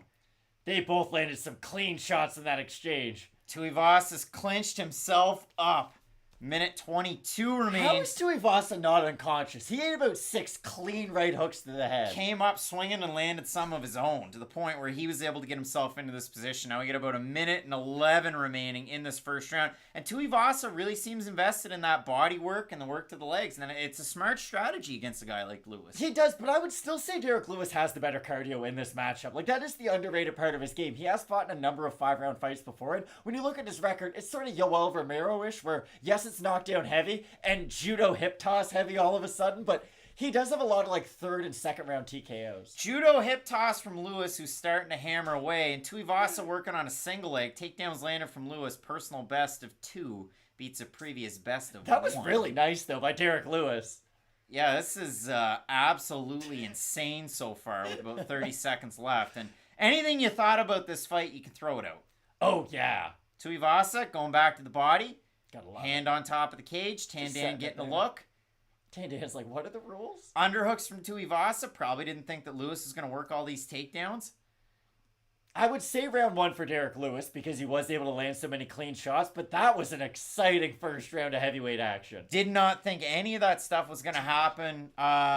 Bluntly, I mean, I said first minute. I'm a man of my word. I will say that. He did break his own personal takedown record in the first round, though. And that's those impressive. Numbers. Tuivasa actually landing more shots. I would say Lewis landed the cleaner ones, though, without a doubt. Yeah, I got a 10-9 Derek Lewis in the first round. I mean, he was able to get the takedowns. He was able to, really make it work, land those good shots, and Tuivasa was getting back up. But the highlight pack might not show where Tuivasa came back and landed shots of his own. Oh, they do! Barely. He was able to land, but I still think Lewis landed the much cleaner shots in those exchanges. Dylan R says, how does Ty withstand those shots? I have no clue. I have no idea how he's able to get out of that. Yeah, those were some legit fight enders. Tai Tuivasa right now in 2022. Mythical figure Tuivasa coming out of last year. With a corner that looks slightly like John Wayne Parr. Just Les Miles. Far less. But not Les Miles, who's in the crowd, I think. Did they show him before? Not sure. All right, Tuivasa getting final instruction here. That was a wild first round. Holy smokes. So 10-9 for Lewis in the first round. Tuivasa still got his bearings. And the wild thing is, and again, I brought it up before, I thought Derek Lewis was going to wrestle a little bit. I didn't think he'd have this much success early on, though. I thought he might shoot 1 takedown in the whole fight. I didn't think he'd get 2 of them in the first round. No. 100% not. Debbie Elder hanging out, saying hit the like button for these guys. We'd certainly appreciate it. Second round, Lewis Tuivasa. See how the gas tank holds up for both these guys after they wrestled their shorts off. And Tai Tuivasa with the Matador Olay out of the way right there. That was nice movement. I think Derek Lewis might have slipped, too. I worry about his knee there. 30 seconds into this round. Lewis hopping a little gingerly, but he looks to be recovered from it. And both guys understand the repercussions of their power. Like, this fight could end in one shot both ways. Oh, 100%. Lewis. Ooh, those were clean, though. Baby deer legs. Yeah. Tuivasa's running away. Derek Lewis has Tai Tuivasa hurt. Tuivasa doing a good job here. But Derek Lewis is crashing too much distance. He has to give himself a little bit of space so he can land his own shots. Right now, he's chest to chest. You can't land if you're that close. Tuivasa getting the underhooks here. Gonna try and... Well, he's got one. Upper body shuck, you would assume. Lewis a minus 360 favorite on that live line. Tuivasa out of it. Lewis going for the trip takedown. Gets caught. Tuivasa grabbing the head. No dice. Lewis looking for a knee. Lands a knee. Tuivasa coming over the top rope. Tuivasa starting to land. Ooh. Good left hand in that. I think Tuivasa's got him hurt. He might. Lewis is in a bad way. Big right hand by Tuivasa. That one hurt Lewis, but Lewis is still throwing with his own power. Good jab by Derek Lewis. Luke, you hit us up on Instagram, send us a message, or hit us up with an email. Tai Tuivasa slapped him. That was a beautiful shot by Tuivasa. Oh my gosh! Wow, that was a nice punt. That was an elbow on the inside. That was slick. Holy smokes! Put in the shoe, Greg. Oh yeah. Let's get into it. You gotta do the whole thing. I don't want to spill it on my floor. Let's get into it. Wow, Tai Tuivasa. Oh my gosh, what a win. Holy smokes. And for Derek Lewis, man, that one's tricky. Man. That was an awesome win by Tai Tuivasa. And again, a guy who basically got cut by the UFC and has been able to have this kind of a career resurgence is absolutely insane. Like, I could have never imagined in my wildest dreams that Tai Tuivasa would be like a top 5 UFC heavyweight, but the fact that he has been able to show off the improvements in his game has been extremely impressive. Like, you have to remember, him and Tyson Pedro came into the UFC with like the same level of hype and sort of the same career trajectory. Tyson Pedro hasn't fought in years due to injury, and Tai Tuivasa is now at the top of his division. So really, really nice just career turnaround for Tai Tuivasa in general. And the best part about it too, I mean, Tyson Pedro's making the comeback here shortly. I'm interested to see how he makes out after being away for what, 3, almost 4 years? That's why I gotta be honest, I'm not that fired. I don't think we're gonna see like a borderline top 15 guy. I am excited about it, but yeah, I mean, Dylan R saying what a co-main event. We got so many different looks in that fight. Like, so many different things I didn't think we were going to see out of those guys, especially the takedowns, the clinch work, the leg kicks. Man, what a fun fight we got right there. But yeah, those elbows, the carbonation from Tai Tuivasa, I mean, yeah, that's crazy. That was an insane finish.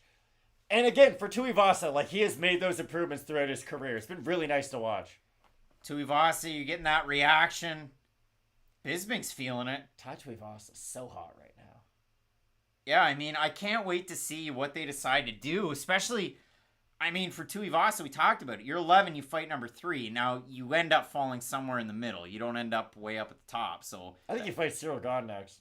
Yeah, Cyril Gane might make a little bit of sense. I mean, Blades already has a fight against Dawkins, Aspinall, and Drago. That's a fight. Biggie Boy's fighting Tybura. So, yeah, the only guy that doesn't have a fight is Cyril Gane and Stipe. Because I think we're going to get Stipe John Jones. I hate saying that, but I do think that's what we're going to get.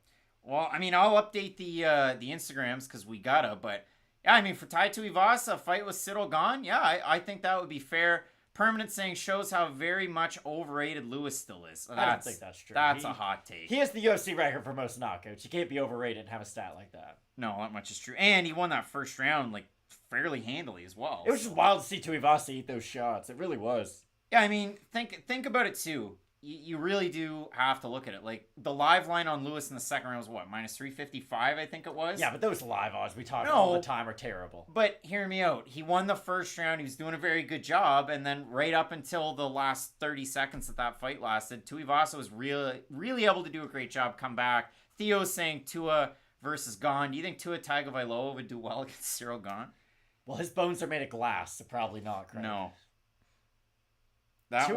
Tai Tuivasa, though, versus Cyril Gane would be a really fun fight. Because with Gane, he's good offensively, but goodness, he doesn't land hard for a big guy. It's very odd that way.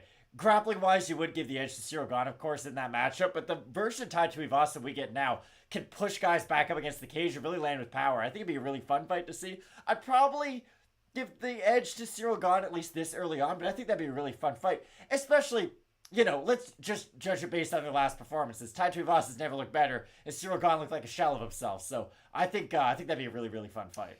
Yeah, I definitely agree with you. I think strike for strike, it'd be a really, really fun one. And we've seen these nice little improvements in Tuivasa's grappling, too, that I think are really going to go a long way, especially in this division. So I think this is going to be a great one. Permanent. People gave Tai no chance. Pretty good sign of someone being overrated. I had Tai Tuivasa to win. But a lot of people did. I said it was a 50-50 fight, even though Derek Lewis was the favorite. I think a lot of people realize just how volatile this matchup was, and hey, maybe you do believe Derek Lewis is overrated. That's your opinion, but I still think he's sort of a top 10 heavyweight. I think he can beat guys just because of how good his power is, but when you see his power not work against a guy like Tai Tuivasa who can fight out of those bad positions and really put it on him, I just don't know if Derek Lewis wants to get hit in the head all that hard anymore. Like, even when they showed the replay of that, what? I mean, he got hit hard, he face planted, he got knocked down and done. He put his arm down, then he got right back up. I'm just saying, like, with Derek Lewis, his last performance, he kind of folded under the pressure. It's happened to Derek Lewis in the past. Like, when the things are going really well, he can be a really strong fighter, but when he does face adversity, you do sort of wonder what's going to happen with him. Drink West, that's Tai Tuivasa's new beer that he just came out with, so I didn't know that. Good to see him going over and finally getting a drink out of it. UFC security, they don't want him to do it. Tuivasa says one more. He wants another shoey. Will there be any Molson in that? Over under how many shoeys do you think he hits before he gets to the locker room? 6.5? How many does he hit before he hits the floor? 30? They're Andre the Giant level numbers. Like, there's probably a story out there about how Tai Tuivasa drank 400 beers and passed out in a hotel lobby, and no one could move him. I mean, what is your beer of choice at home? Maybe you let me know that. Here he is doing another shoey. UFC security, probably nervous out of their tree. There's one of the Nelk Boy guys. Wow. I know the Nelk Boys now. You do. I'm still not very familiar with the Nelk Boys myself. Fair enough. But yeah, I mean, for me, it's either Molson or Coors, and then I just alternate between the two, depending on the 2-4s, because they went up in price. Now they're $38.99 for 2-4 of those. But yeah, you go with the cans, and away she goes. I don't drink very much. I like Coors Banquet. I like Corona. That's what I'm saying. Yeah, Coors Banquet's. That's what I get with. The banquet beer. That's good. Mountains. You don't know if they're cold, though. You don't. You don't. We move into our main event of the evening, Matt. And we had all the excitement in the world the last time out. Five Lives Gaming. Isn't he supposed to... a shoey from Lewis's cup. Yeah, he did say that. I'm pretty sure he did say that. I'm not going to do a shoey out of any cups. Just Air Force Ones. Now they're going to smell bad, but... Excuse me. The shoey burps. They win again. The shoey burps. But yeah, Matt, I mean, we're getting set for the rematch. Adesanya, Robert Whittaker. Both of us going with Adesanya in this fight, but for Robert Whittaker to make it interesting, to mix it in, do you think it's going to be a little bit of what we saw a little bit earlier on? I mean, Moicano faking the single leg, coming back up top, like really mixing things up that way? The difference, though, is, I do agree with you, but the difference is, if Robert Whittaker gets you to the mat, he hasn't really shown top-tier submission ability in the UFC, whereas Renato Moicano, that really is sort of the big crutch of his game. So I think Whittaker will attempt a very similar game plan, but Adesanya doesn't have to fear the ground game of Robert Whittaker like Hernandez did with Moicano. It'll be interesting because Whittaker, at least recently, has really used his takedown attempts to set up his strikes. So I think that's going to be his way to try to close the distance. I just still think Adesanya's going to be able to find an opening at some point. Like, it's a risky proposition to drop your hands to go for a takedown attempt when you're not a natural wrestler trying to get your head sort of into their hips. Against a guy like Adesanya who can throw elbows over the top, meet you with a knee. He's just so dynamic with the strikes that I think it's going to be a tough fight for Robert Whittaker because, again, in my mind, I just think Whittaker's always going to go back to a striker at the end of the day. We haven't seen anything else from him in the UFC up until this point, and that's sort of what my argument has been to people who come at me like, hey, he's shown improvements. You're not wrong, but in all of his fights, he's still winning them with his stand-up. He has yet to win an MMA fight just with his wrestling, just with his jiu-jitsu, just with his clinch work. So I think he's going to still have to strike with Izzy quite a bit, and I do favor Izzy in those exchanges. And to go over there to the comments section, Fearless Red asking what's the Canadian beer to go with. If you're out our way, you probably want to go with Moosehead. Moosehead's good. Like, I like regular Moosehead. Moose Light's pretty good too. You can't go wrong with those. Keese is another one that's pretty popular. Or you go with Molson. Now, Fender Jazz saying Molson X. Man, I had a bunch of Molson Export the last time I was in Montreal. And it's the greatest. Red can, It's got the big logo on it. For some reason, New Brunswick decided we don't need it. It's just like Modelo. You used to be able to buy Modelo in New Brunswick. You can't find it anymore. It's like PBR.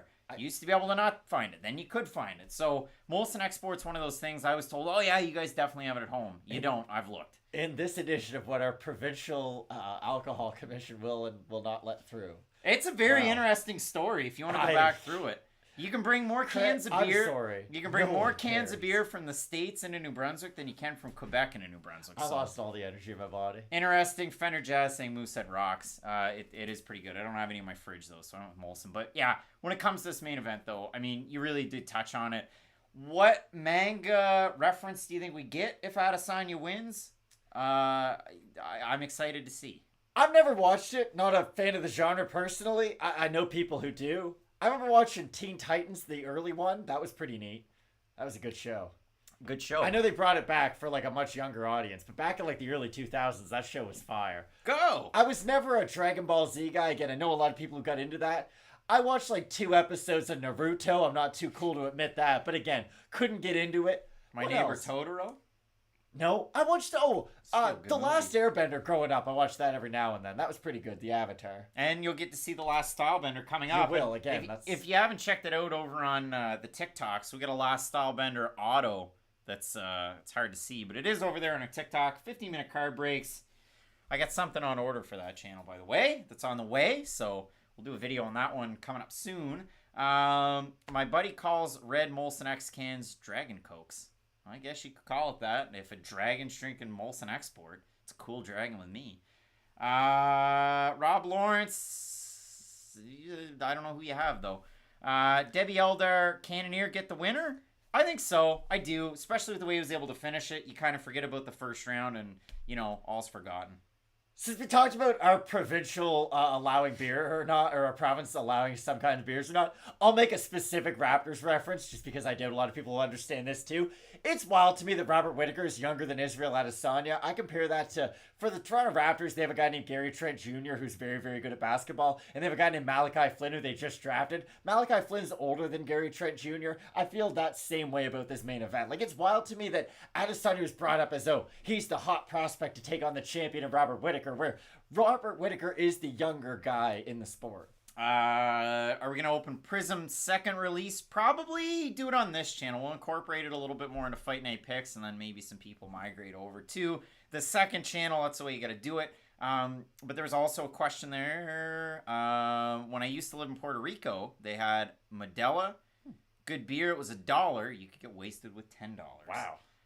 I always get to hear the stories about Bubbles Mansion in Halifax, and there used to be a point before I could drink, probably 6-7 years before that, where you could get shots for like $1 or $2 downtown Halifax. So I missed that boat by a lot. But Halifax is a good place to go. Lower Deck, great place. It's a really nice city. Yeah, it really is a good place to go. And it's way bigger than I always think it is too. Like, I forget, like, it's got over 1 million people who live there. I go there often. So I know you do. It's just like, for someone who doesn't go there that often, in my mind, I think it's like, oh, it's like Moncton. But no, it's way bigger. They have an LL Bean now? Do they? It's all closed. Wow. But yeah, they do. You can get your duck boots in Halifax.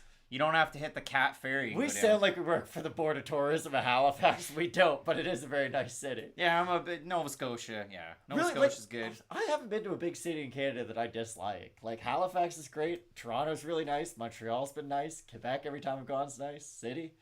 Just some very nice big cities in Canada if you're ever up here traveling. Yeah, if you ever do get the chance. I mean, listen, baseball seems hesitant to go to Montreal, and hockey seems Calgary's hesitant to a beautiful city. You can see, like, these snow-capped mountains in the distance. Edmonton was something. It's a large city. It lacks color, I would say. A lot of gray. We went there when spring wasn't yet summer, so that was probably it, but it was gray. The vibe of Calgary and Edmonton are very different. Yeah, Calgary was bumping. Yeah, Calgary's a good time. But, Matt, ultimately we're here to talk about Whittaker and Adesanya. And again, 5-on-in, very impressive for both of these guys. Obviously, they're 5-on-in sports. Wins and losses against each other. I mean, one apiece, but or not one apiece, one for the champion. But it is interesting when you look at Whittaker because in terms of the activity, one less fight, but also doesn't have a loss like Adesanya does. And again, that one I don't think factors into this fight, and that's why I find it interesting. Exactly. Like, anybody who comes to me and says, oh, but he lost to Jan Blachowicz, I don't care, because that fight has nothing to do with this one. Jan and Robert Whittaker fight in very, very different ways. They're not similar really at all. Like, yes, they can both strike, yes, they can both wrestle, but Jan is much more rigid and much more of a natural power puncher where he sits down on his shots, whereas Whittaker moves around much more on the feet. The Bubbles Mansion stories were real. $2 puck Red Bulls. Yeah, see? I knew that. Be in Laniel, Quebec in June. Love Canada.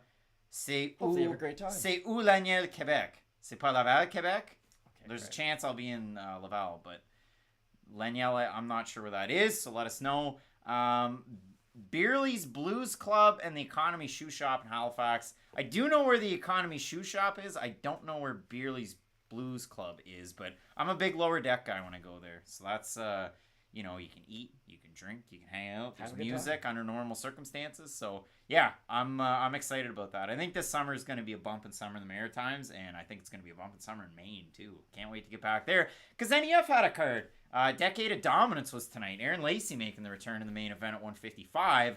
But, yeah, couldn't make it down to cover it. But can't wait to get back and hang out with friend of the show, Ryan Gerald out of Bangor. There you go. Ryan doing the damn thing with the interviews over on his YouTube channel if you haven't checked that one out. Matthew saying, Rob, gonna malcoon this dude. And Fearless, we on parle français. Now we get Israel making the walk.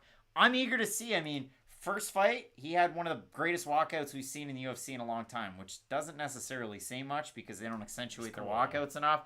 But it was cool. It was really, really cool. So I'm eager to see just north of North Bay. Oh, boy. Yeah, that's up there.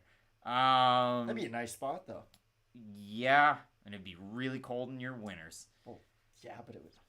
Adesanya with the tucked-in shirt to the spandex. That's always an interesting look. But we talked about it physique-wise. I mean, both of these guys look really, really good and in shape for this fight. They do, and that's the weird thing about Adesanya. They're like, oh, you're so skinny, bro. He's huge for this weight class. Like, his frame really is large for the middleweight division. Because when he fought Jan Blachowicz, he didn't look that much smaller than him. Like, yes, Jan is a lot more filled out, but at least physically, he was able to match up with him a little bit in that fight.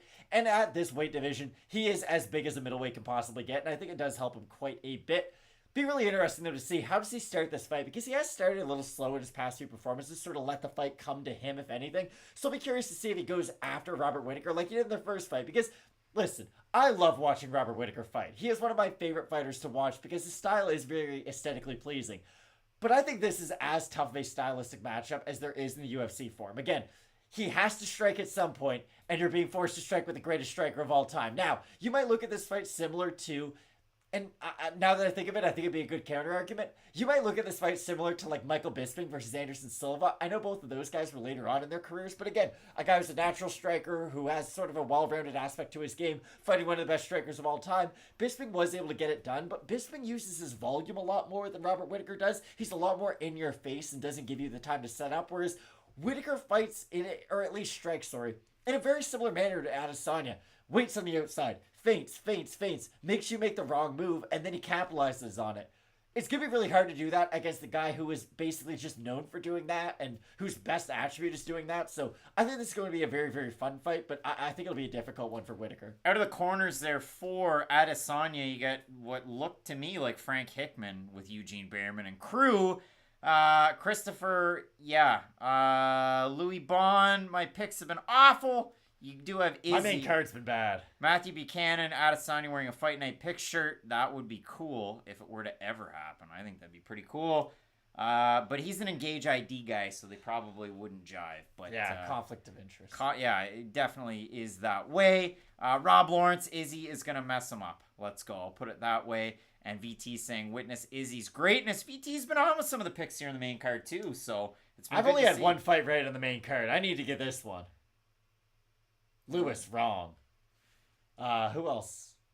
I think Green Haqparast, wrong. Green Haqparast, wrong. It's been tough. It's been tough. Oh, well. It's all right. And it's been a great card so far. Now, Voodoo saying, and new from across the pond. Voodoo, what beers are popping over there? What beers are popping in Western Europe as we get set for our main event of the evening, 5-minute rounds scheduled for your title fight. You get the taller, longer kickboxer in Israel Adesanya. You get the more compact Robert Whittaker. He has a very well-rounded skill set, both offensively and defensively. Be interesting to see how he shores up some of those holes, and especially for both of these guys, with Whittaker, the last fight being at Marvel Stadium at home in Australia, fighting Adesanya, who it's not a hometown game, it really isn't, but at least it's a shorter flight to make it over from the Auckland area over to Australia than going all the way to Houston. So it will be interesting to see kind of how the crowd plays effect in this one, because I mean, I don't know who they're rooting for. I would assume they're rooting for the champ, but I don't know. It's just so weird to me that Adesanya's like, yeah, we'll do the rematch, but I'll decide where it is. It'll be in my home turf. And it's in Houston, Texas. Like, is that really a home field advantage for anyone? It'd be like if Anthony Joshua was like, meet me in Wembley, and then they fought at Marvel Stadium. It's like, okay, well, the size is similar, but very different atmosphere, very different locations. They'd fight in Saudi Arabia. That's what they would do if it was and they'd get a site fee for like $1 trillion. Yep, that's the way that But one he does fight in Wembley quite often. He's just not top tier anymore. Five Lies Gaming hanging out in Washington State to the west. TMI's couch got Tuivasa Adesanya parlay. Hard part's done. You're right. You got the big underdog already, so good job there. Number 11 getting the win over number 3. In our main event, you got 2 of the top middleweights, period. I mean, both of these guys are all-timers, and that's the best part about being an MMA fan right now. You look at some of the champions that we have, and it's just the evolution of the sport, being that the UFC only started in 1993, but we really do have a lot of all-time generational fighters. I mean, Ngannou is your heavyweight champ. He could string together a few more wins, get healthy, and you never know. You're right up there in that GOAT conversation with Fedor and Stipe and DC. You look at it for Adesanya, you continue to win and have this miraculous run at 185. How dare you skip over the 42-year-old wonder that rules the 205-pound division in Glover Teixeira. Glover Teixeira. It is a lot of fun, though, and Debbie saying Houston is such a weird location for these. I think it's just the fact that they can pack an arena, and Houston always shows up for fights. I think that's the only reason why. I mean, we can slag the judging, the UFC can slag the judging, but it's all about this at the end of the day. It's all about the dinero when it comes to that. That's why, don't even get me started on fighter pay. When people people are like, make your own promotion. And it's like, they make more money just from the gate than they do pay all the fighters. Like, they could just make the money that they make from ticket sales, pay everybody, and still have millions left over, and they still make guaranteed money from ESPN, plus pay-per-views, plus endorsements. It's smart business on their part, but it's not. That has nothing to do with it, Craig. This is a very intense sport, and it's unfortunate that the fighters get taken advantage of. Oh yeah, it's disappointing. It's still, it's going to take a lot more conversation from the bigger athletes in the sport. And it was good to see what Francis Ngannou was able to do, especially Israel Adesanya picking up a big contract before this fight. So I don't know if my argument would be it's a smart business practice, though. I don't really think that's the lookout I share on it. Big time opportunity here for Israel Adesanya to continue to add to that legacy, get the win in the rematch against Robert Whittaker.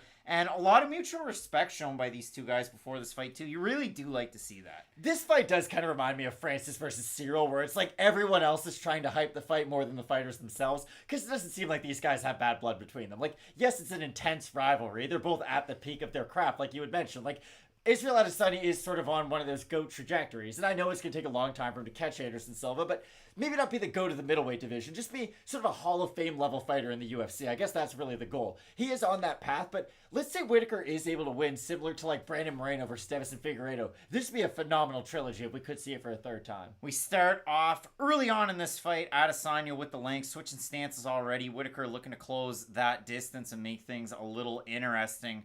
The tub right by that sharp turn. Now, Matt, 15 seconds in, you're not going to learn a whole heck of a lot out of these two guys. But, I mean, yeah, for Adesanya, continuing to give Whittaker some different looks, looking to attack that lower leg, and he has utilized the stance switches early. He has been able to, and it will be interesting to see sort of what he does to keep Robert Whittaker on the outside, because if he can keep him at the outside of his reach, he should be able to pepper away at him quite a bit in this fight, but Whittaker's going to have to find a way to get on the inside at some point.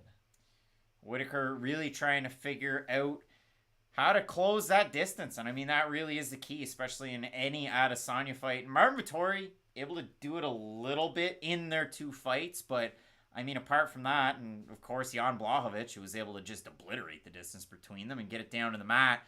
Yeah, it'll be interesting to see what Whittaker's able to do in this fight compared to the first one. And just the way that they all pressure. Like with Whittaker, he does like to pressure with his striking, but that's so hard to do against a guy like Israel. Whereas Blachowicz and Vettori, it's more the threat of their wrestling, which does help them open up their own striking. But with Adesanya really coming out with a lot of confidence early on in this first round, he's been able to not let Whittaker get on the inside of his distance and making Whittaker be the one backing up. Whittaker trying to do his best to attack that lower leg. He's throwing a lead oblique kick. Head kick misses for Adesanya. Really trying to throw those low leg kicks, calf kicks as well, but nothing really able to land so far for either guy. Nice leg kick there from Adesanya as I say that. And Whittaker tried to answer with a left hook, but the problem with Adesanya and his range in this division is it's so hard to hit him when he is able to recoil his head back.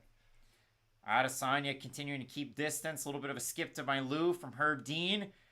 Herb Dean, 2021 World MMA Award Referee of the Year. 3 minutes remaining here in our first round between Adesanya and Robert Whittaker, and a chess match so far. It really has been. Neither guy's really expended themselves or really opened themselves up all that much, but Adesanya's really having a lot of success with this lead leg kick so far early in this fight. Yeah, and you've got Whittaker now. He's trying to crash the distance, land some of those overhands, going left, going right. Neither one able to find a home, and Adesanya back to the leg kicks. But the problem is Whittaker's not really able to really land anything significant when they are at the long range, and Adesanya's able to just sort of pepper it away, pepper away, pepper away. Halfway through our first round, and I saw a lot of people looking at this fight pre-fight. I think there were a few comments out there in question mark kicks. I know I saw them on Twitter for sure.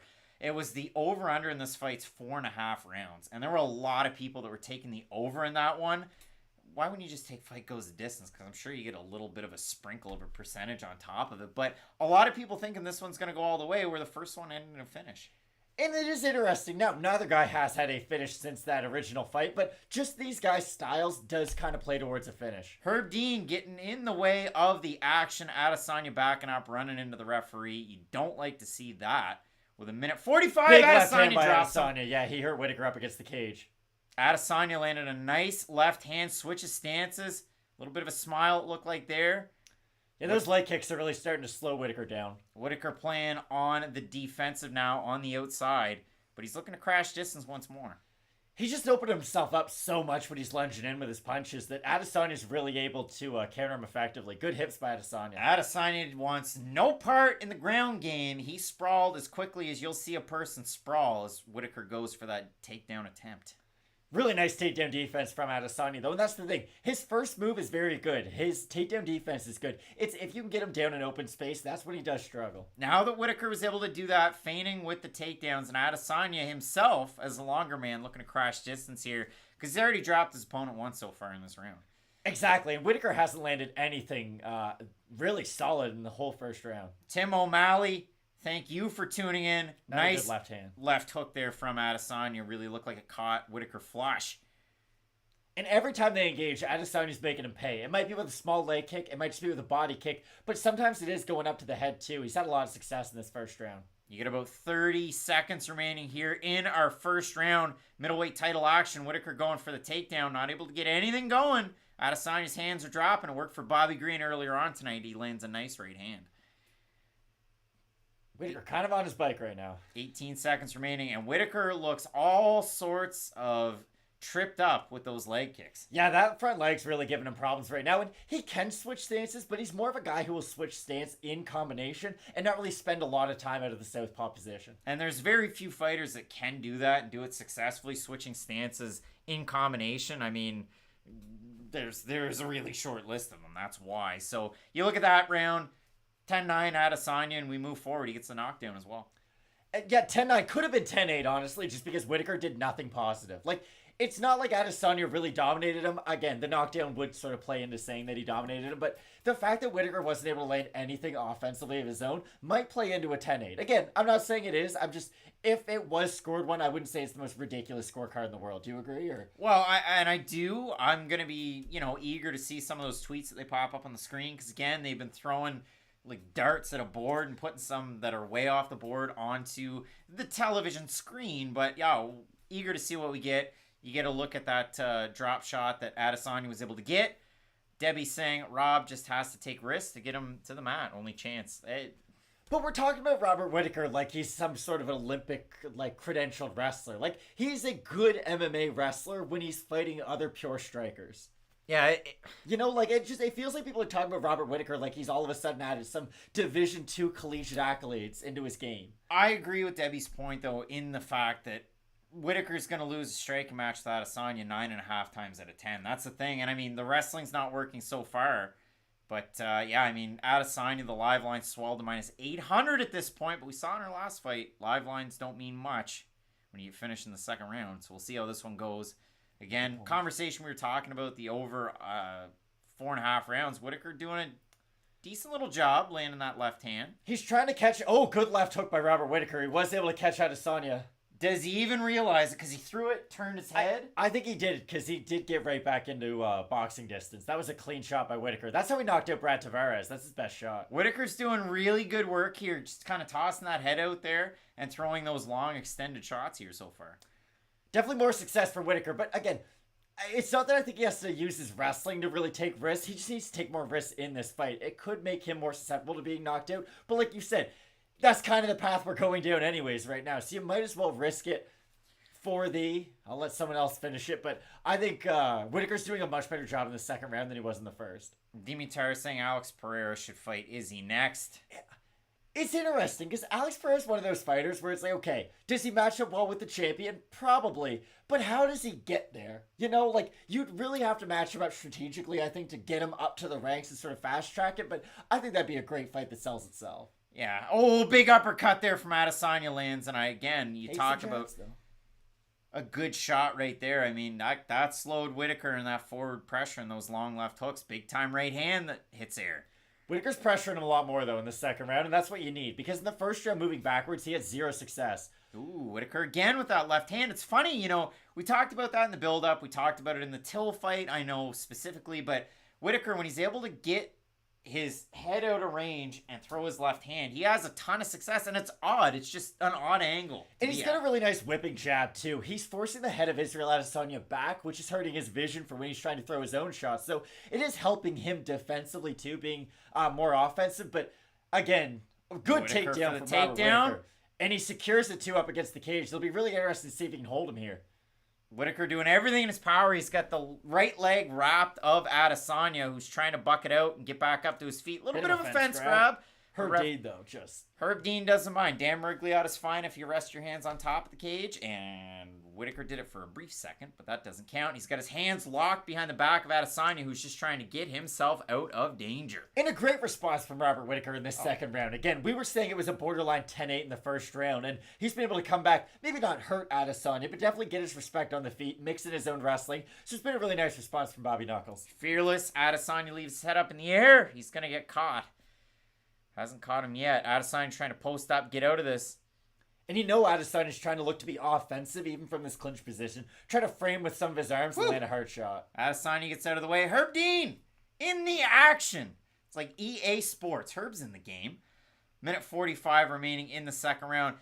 A lot closer than the first round. You can make a good argument so far that Whittaker's won the second round. Without a doubt, and he's making Adesanya react. We talk a lot about the feints of Adesanya. What feints do is they make your opponent react. Whittaker's making Adesanya react. The trouble for Whittaker so far, and we're starting to see that right now, Adesanya with a nice head kick. He's mixing it up at all three levels right now. Through a leg kick, through a head kick, through a body kick. But the good thing that Adesanya's doing with the stance switches and the leg kicks, he's hit the outside and the inside of Whittaker's lead leg, and now it's starting to make things happen.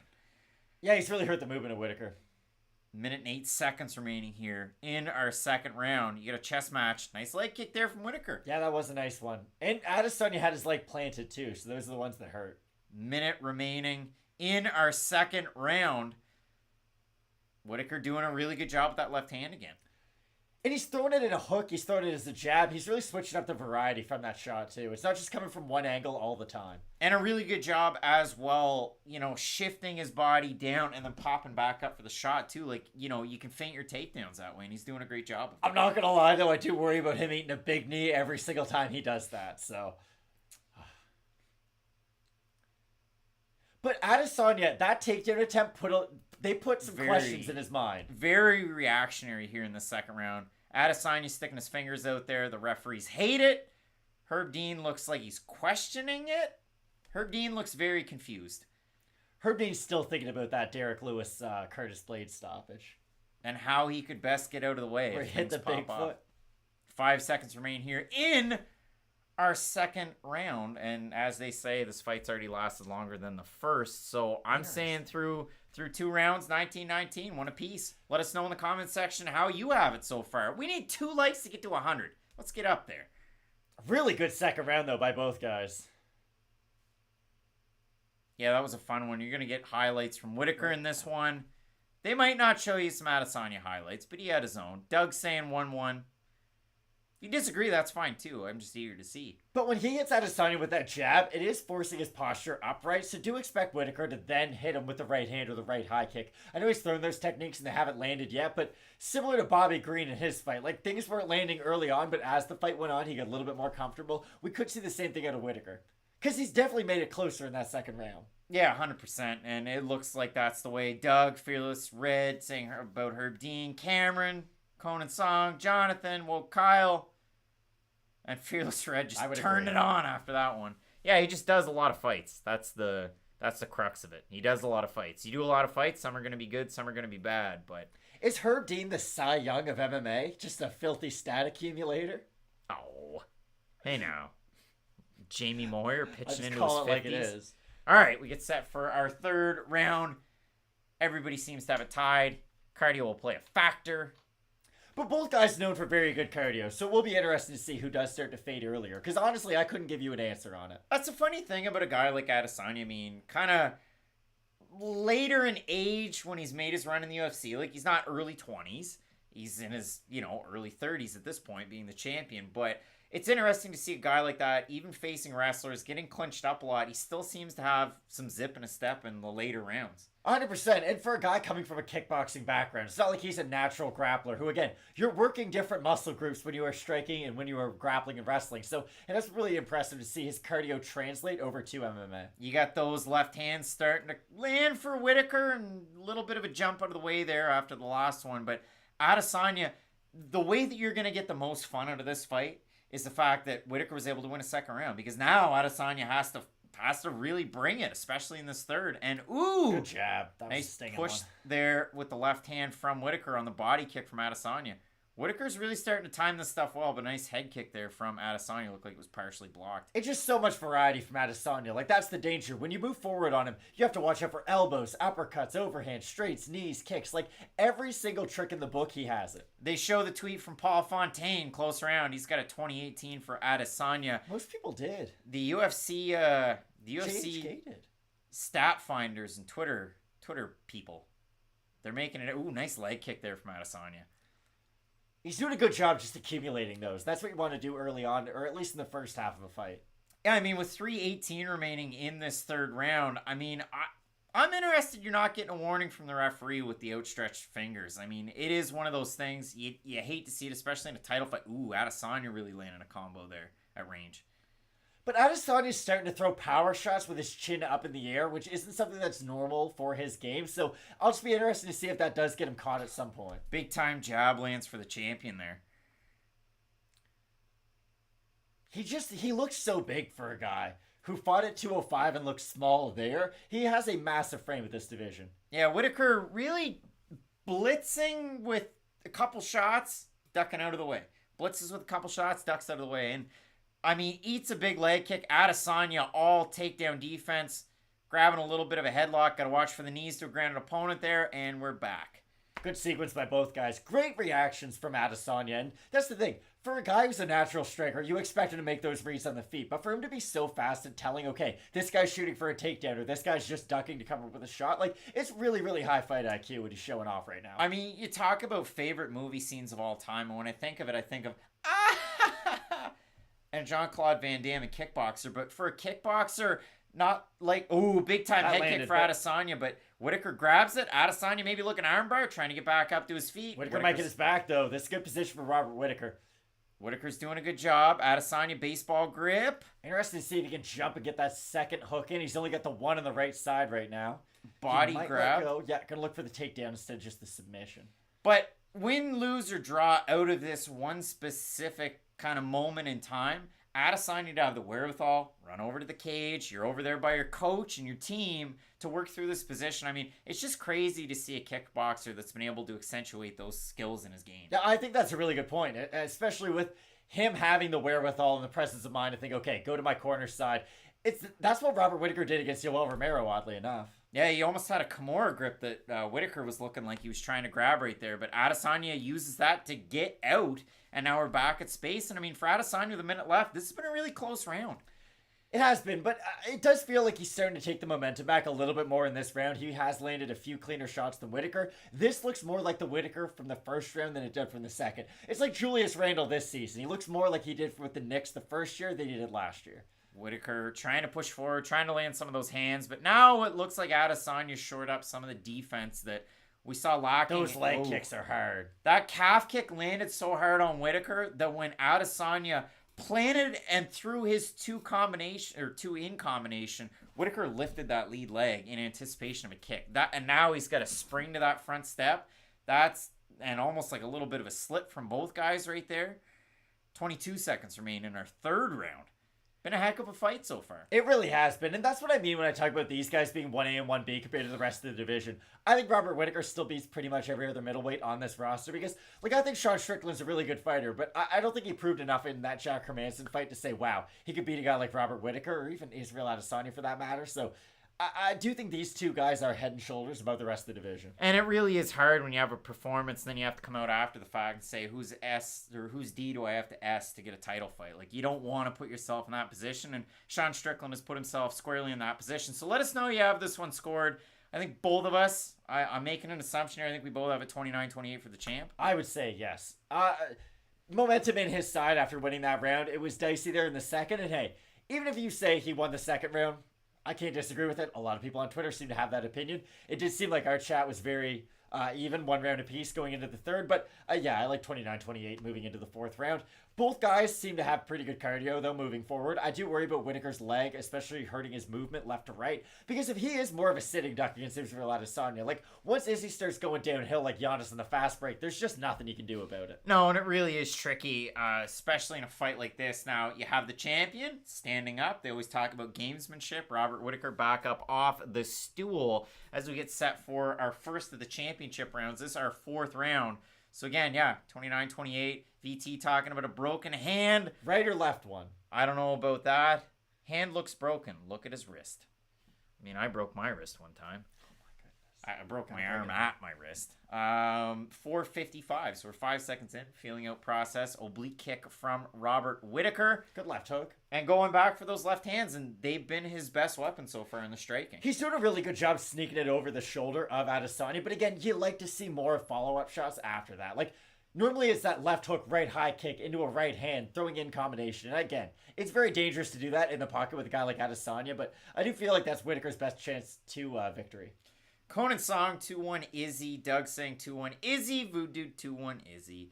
And Debbie saying 2-1 for the champ.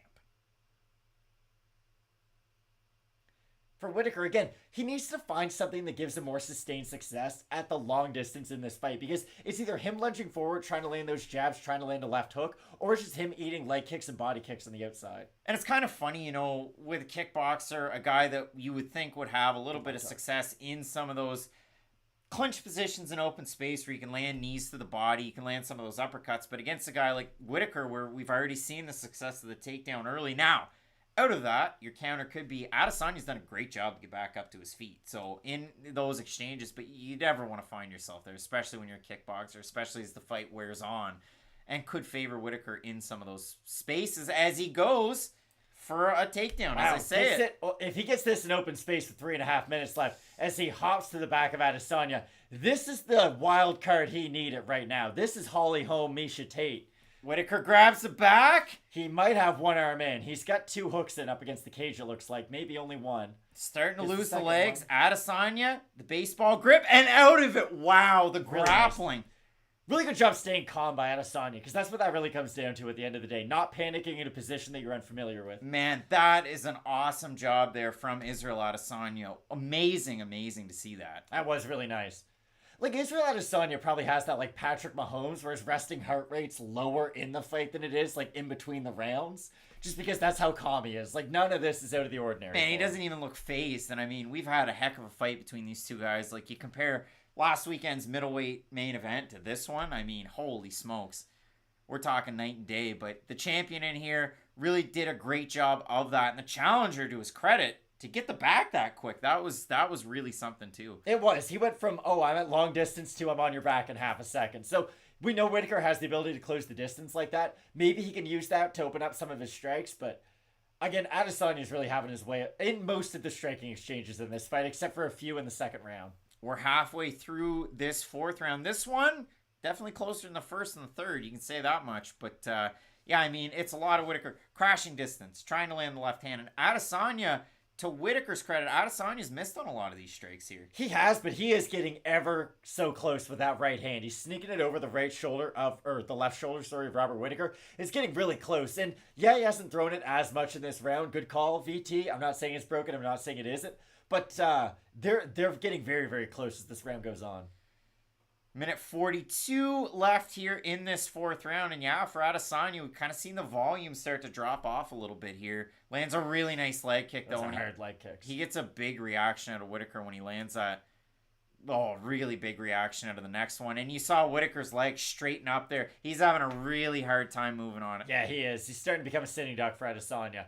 Still, though, you got to watch out when you're fighting a guy like Robert Whittaker with his kind of hand speed and combinations. But is he starting to break him down with the leg kicks? Adesanya's starting to throw the feints. And you saw Whittaker land a nice uppercut there on the break. Have to wonder how much contact he was able to get on it, closing in on a minute remaining in our fourth round. But yeah, I mean, you talk about it with Israel Adesanya, the investment in the leg kicks. I mean, it's not just Craig Allen on UFC 4 where I just spam the heck out of them. If you're not checking them, you're done, bud.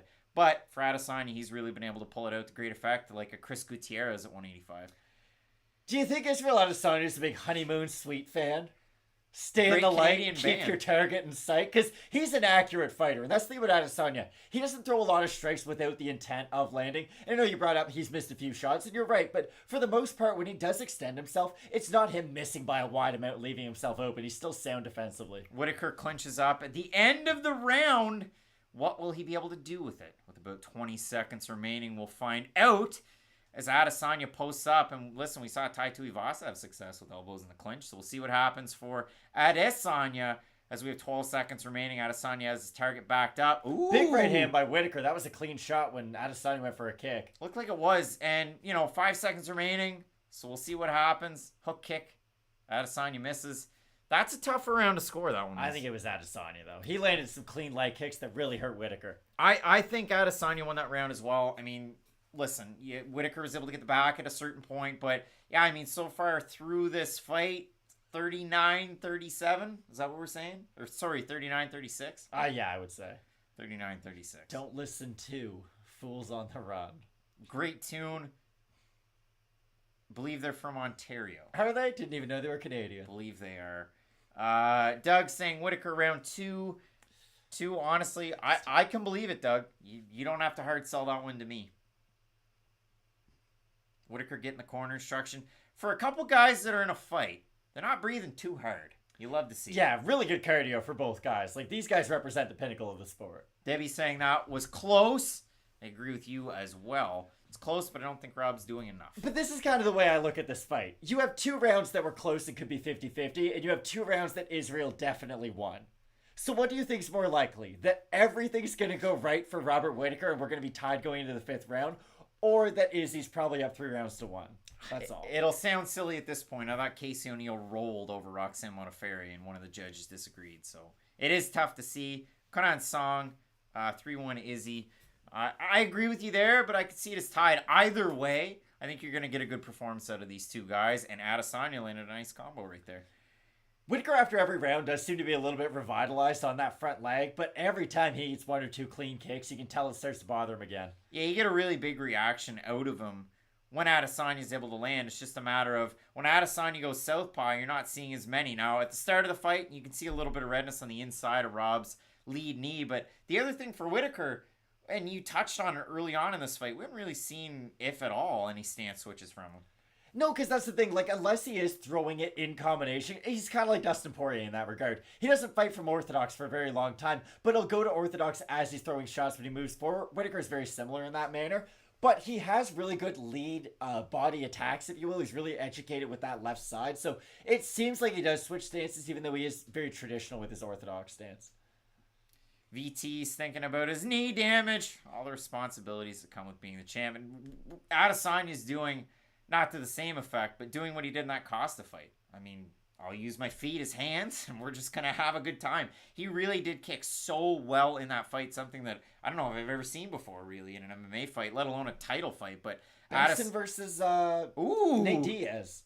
Whittaker lands a good hand of his own as Adesanya was feeling his handiwork. But Benson Henderson just, like, kicked off Nate Diaz's leg, and he never fought for a title again. It was sad.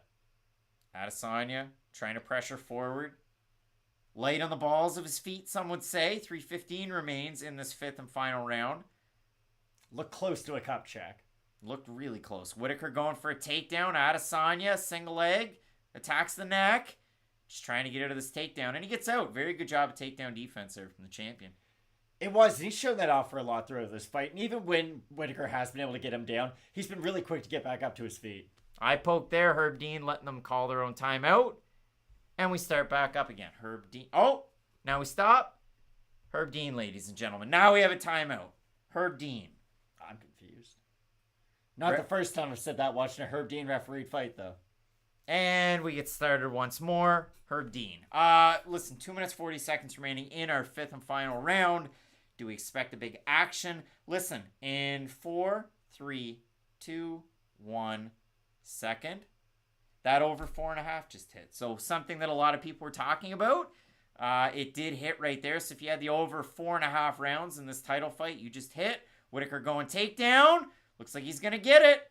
Looks like that. But he's got to do something with it. Like, a takedown itself isn't really worth that much if you don't have any activity behind it. Adesanya doing a good job. Getting back up to his feet. Wide base. He's in an awkward spot, though. Whittaker trying to trip the knee backwards. A dangerous game of footsie's happening here up against the cage. You don't like to see it. You don't. It's high-level stuff, though, if we are being fair. Mind you, Derek Lewis was able to do it a little bit, and he had some sneaky little takedowns. How'd that fight end, Craig? Well, he got knocked out, but I'm just talking takedown for takedown's sake. Adesanya looking to defend. Ooh, a little bit of a jump knee in there. You know who invented that move? Eve Edwards. Big time left hand landed there for Whittaker. Adesanya acknowledges it, and he pressures with 1:33 remaining. Whittaker's got to do something big here in these last 90 seconds if he wants to win this fight. That really is it. I mean, at this point, you know, we have it scored 3-1 for the champ. It could be 2-2. It has been a close fight. Those left hands are good for Whittaker, but he looks like he got hit by something there. This is a big Teddy Atlas point, and I couldn't agree with him anymore on it.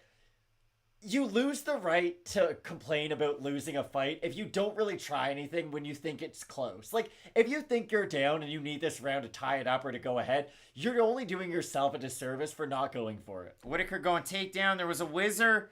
Now we've got over-under. A nice variety of takedowns from Robert Whittaker. I know Israel has been able to defend a lot of them, but still, I think if Whittaker was fighting, again, not to harp on Sean Strickland too much, but a guy like that, I really do think his grappling would work a lot better. Yeah, and I mean, we've got the closed captioning for the the commentary, and it seems like they're going Whittaker in this fifth round. So then they're talking about, hey, it's close fight, so on and so forth. So I mean, if you did have it 2-2 and Whittaker ends up winning this round, he could very well win the fight. It'd be an interesting one to see how the judges score it. But Whittaker clinching up, 20 seconds remain. Again, will we see big actions from either guy? Good whizzer and balance there from the champion to defend the takedown, but trying to get the crowd into it. But that's the type of stuff that doesn't get you signed off Contender Series. No, that much is true.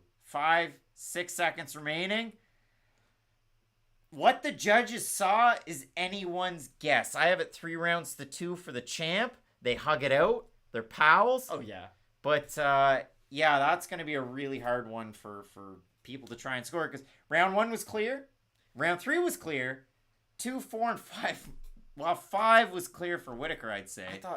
I thought Whittaker only had one clear round where he won.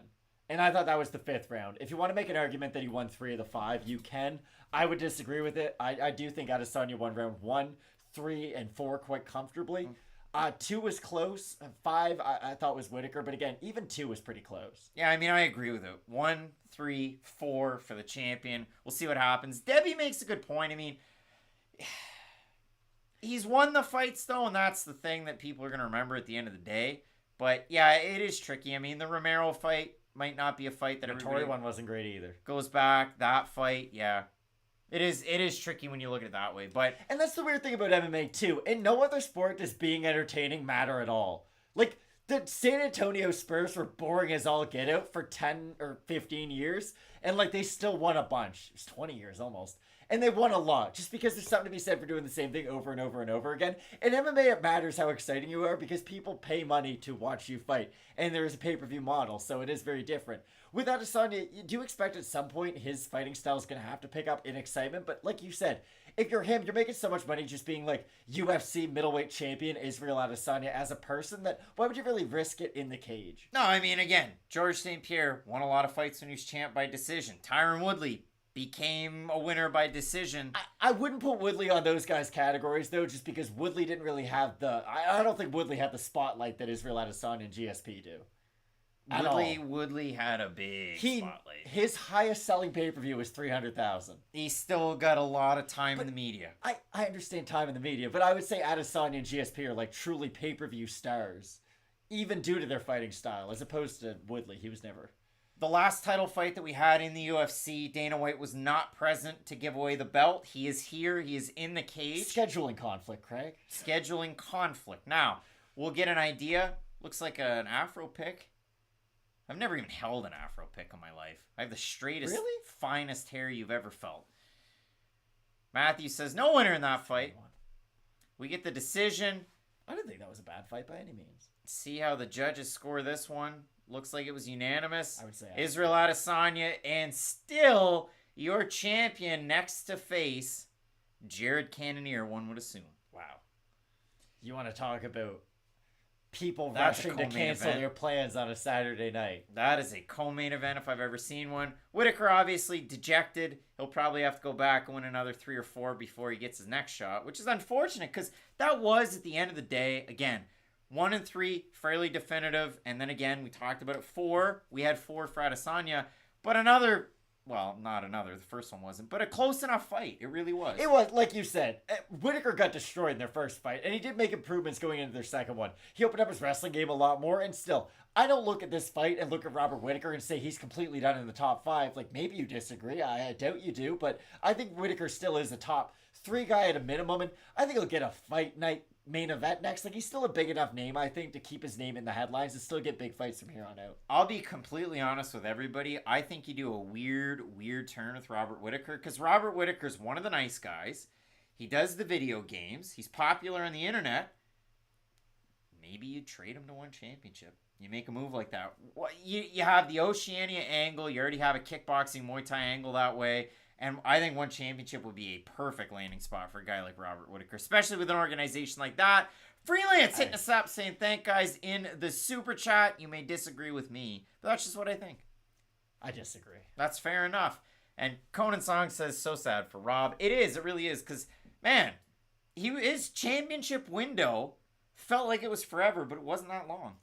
It just sometimes you're really, really good, but someone else comes along who's also really, really good. And it's unfortunate. Like, MMA is a two-man sport. Chael Sonnen always said that, and it's something that's stuck in my head forever. Like, sometimes you can do everything right, and it just doesn't work out in the end. That's kind of what happened to Robert Whittaker. He fought a good fight. He tried. He made improvements, but Adesanya was just better than him today. No shame in that. I still look at Robert Whittaker as a top-tier fighter in this division, but he's going to need a few more wins if he ever wants to fight Adesanya again. Adesanya is pushing for June. Can't wait to see who he takes on next. Maybe it will be Jared Cannonier. We get the post-fight interview with Robert Whittaker. But really appreciate everybody for tuning into the Fight Night Picks companion to Question Mark Kicks. It was one of those record-breaking weeks for Question Mark Kicks. It absolutely popped off. We really appreciate the support in the super chat. Monday night will be your next drop for UFC Fight Night. Jamal Hill and Johnny Walker. That one's going to come out Monday night because, truth be told, it gets lost in the shuffle of the Super Bowl, and I understand that. So that is when you will find that. You'll see us again on Monday. We'll have the individual videos. We'll have early stoppage, all that great stuff. So again, Thank you so much for all of the support. Enjoy the rest of whatever your Saturday might bring you. And yeah, we'll catch you next week. So as we always say with Fight Night Picks, let's get into it.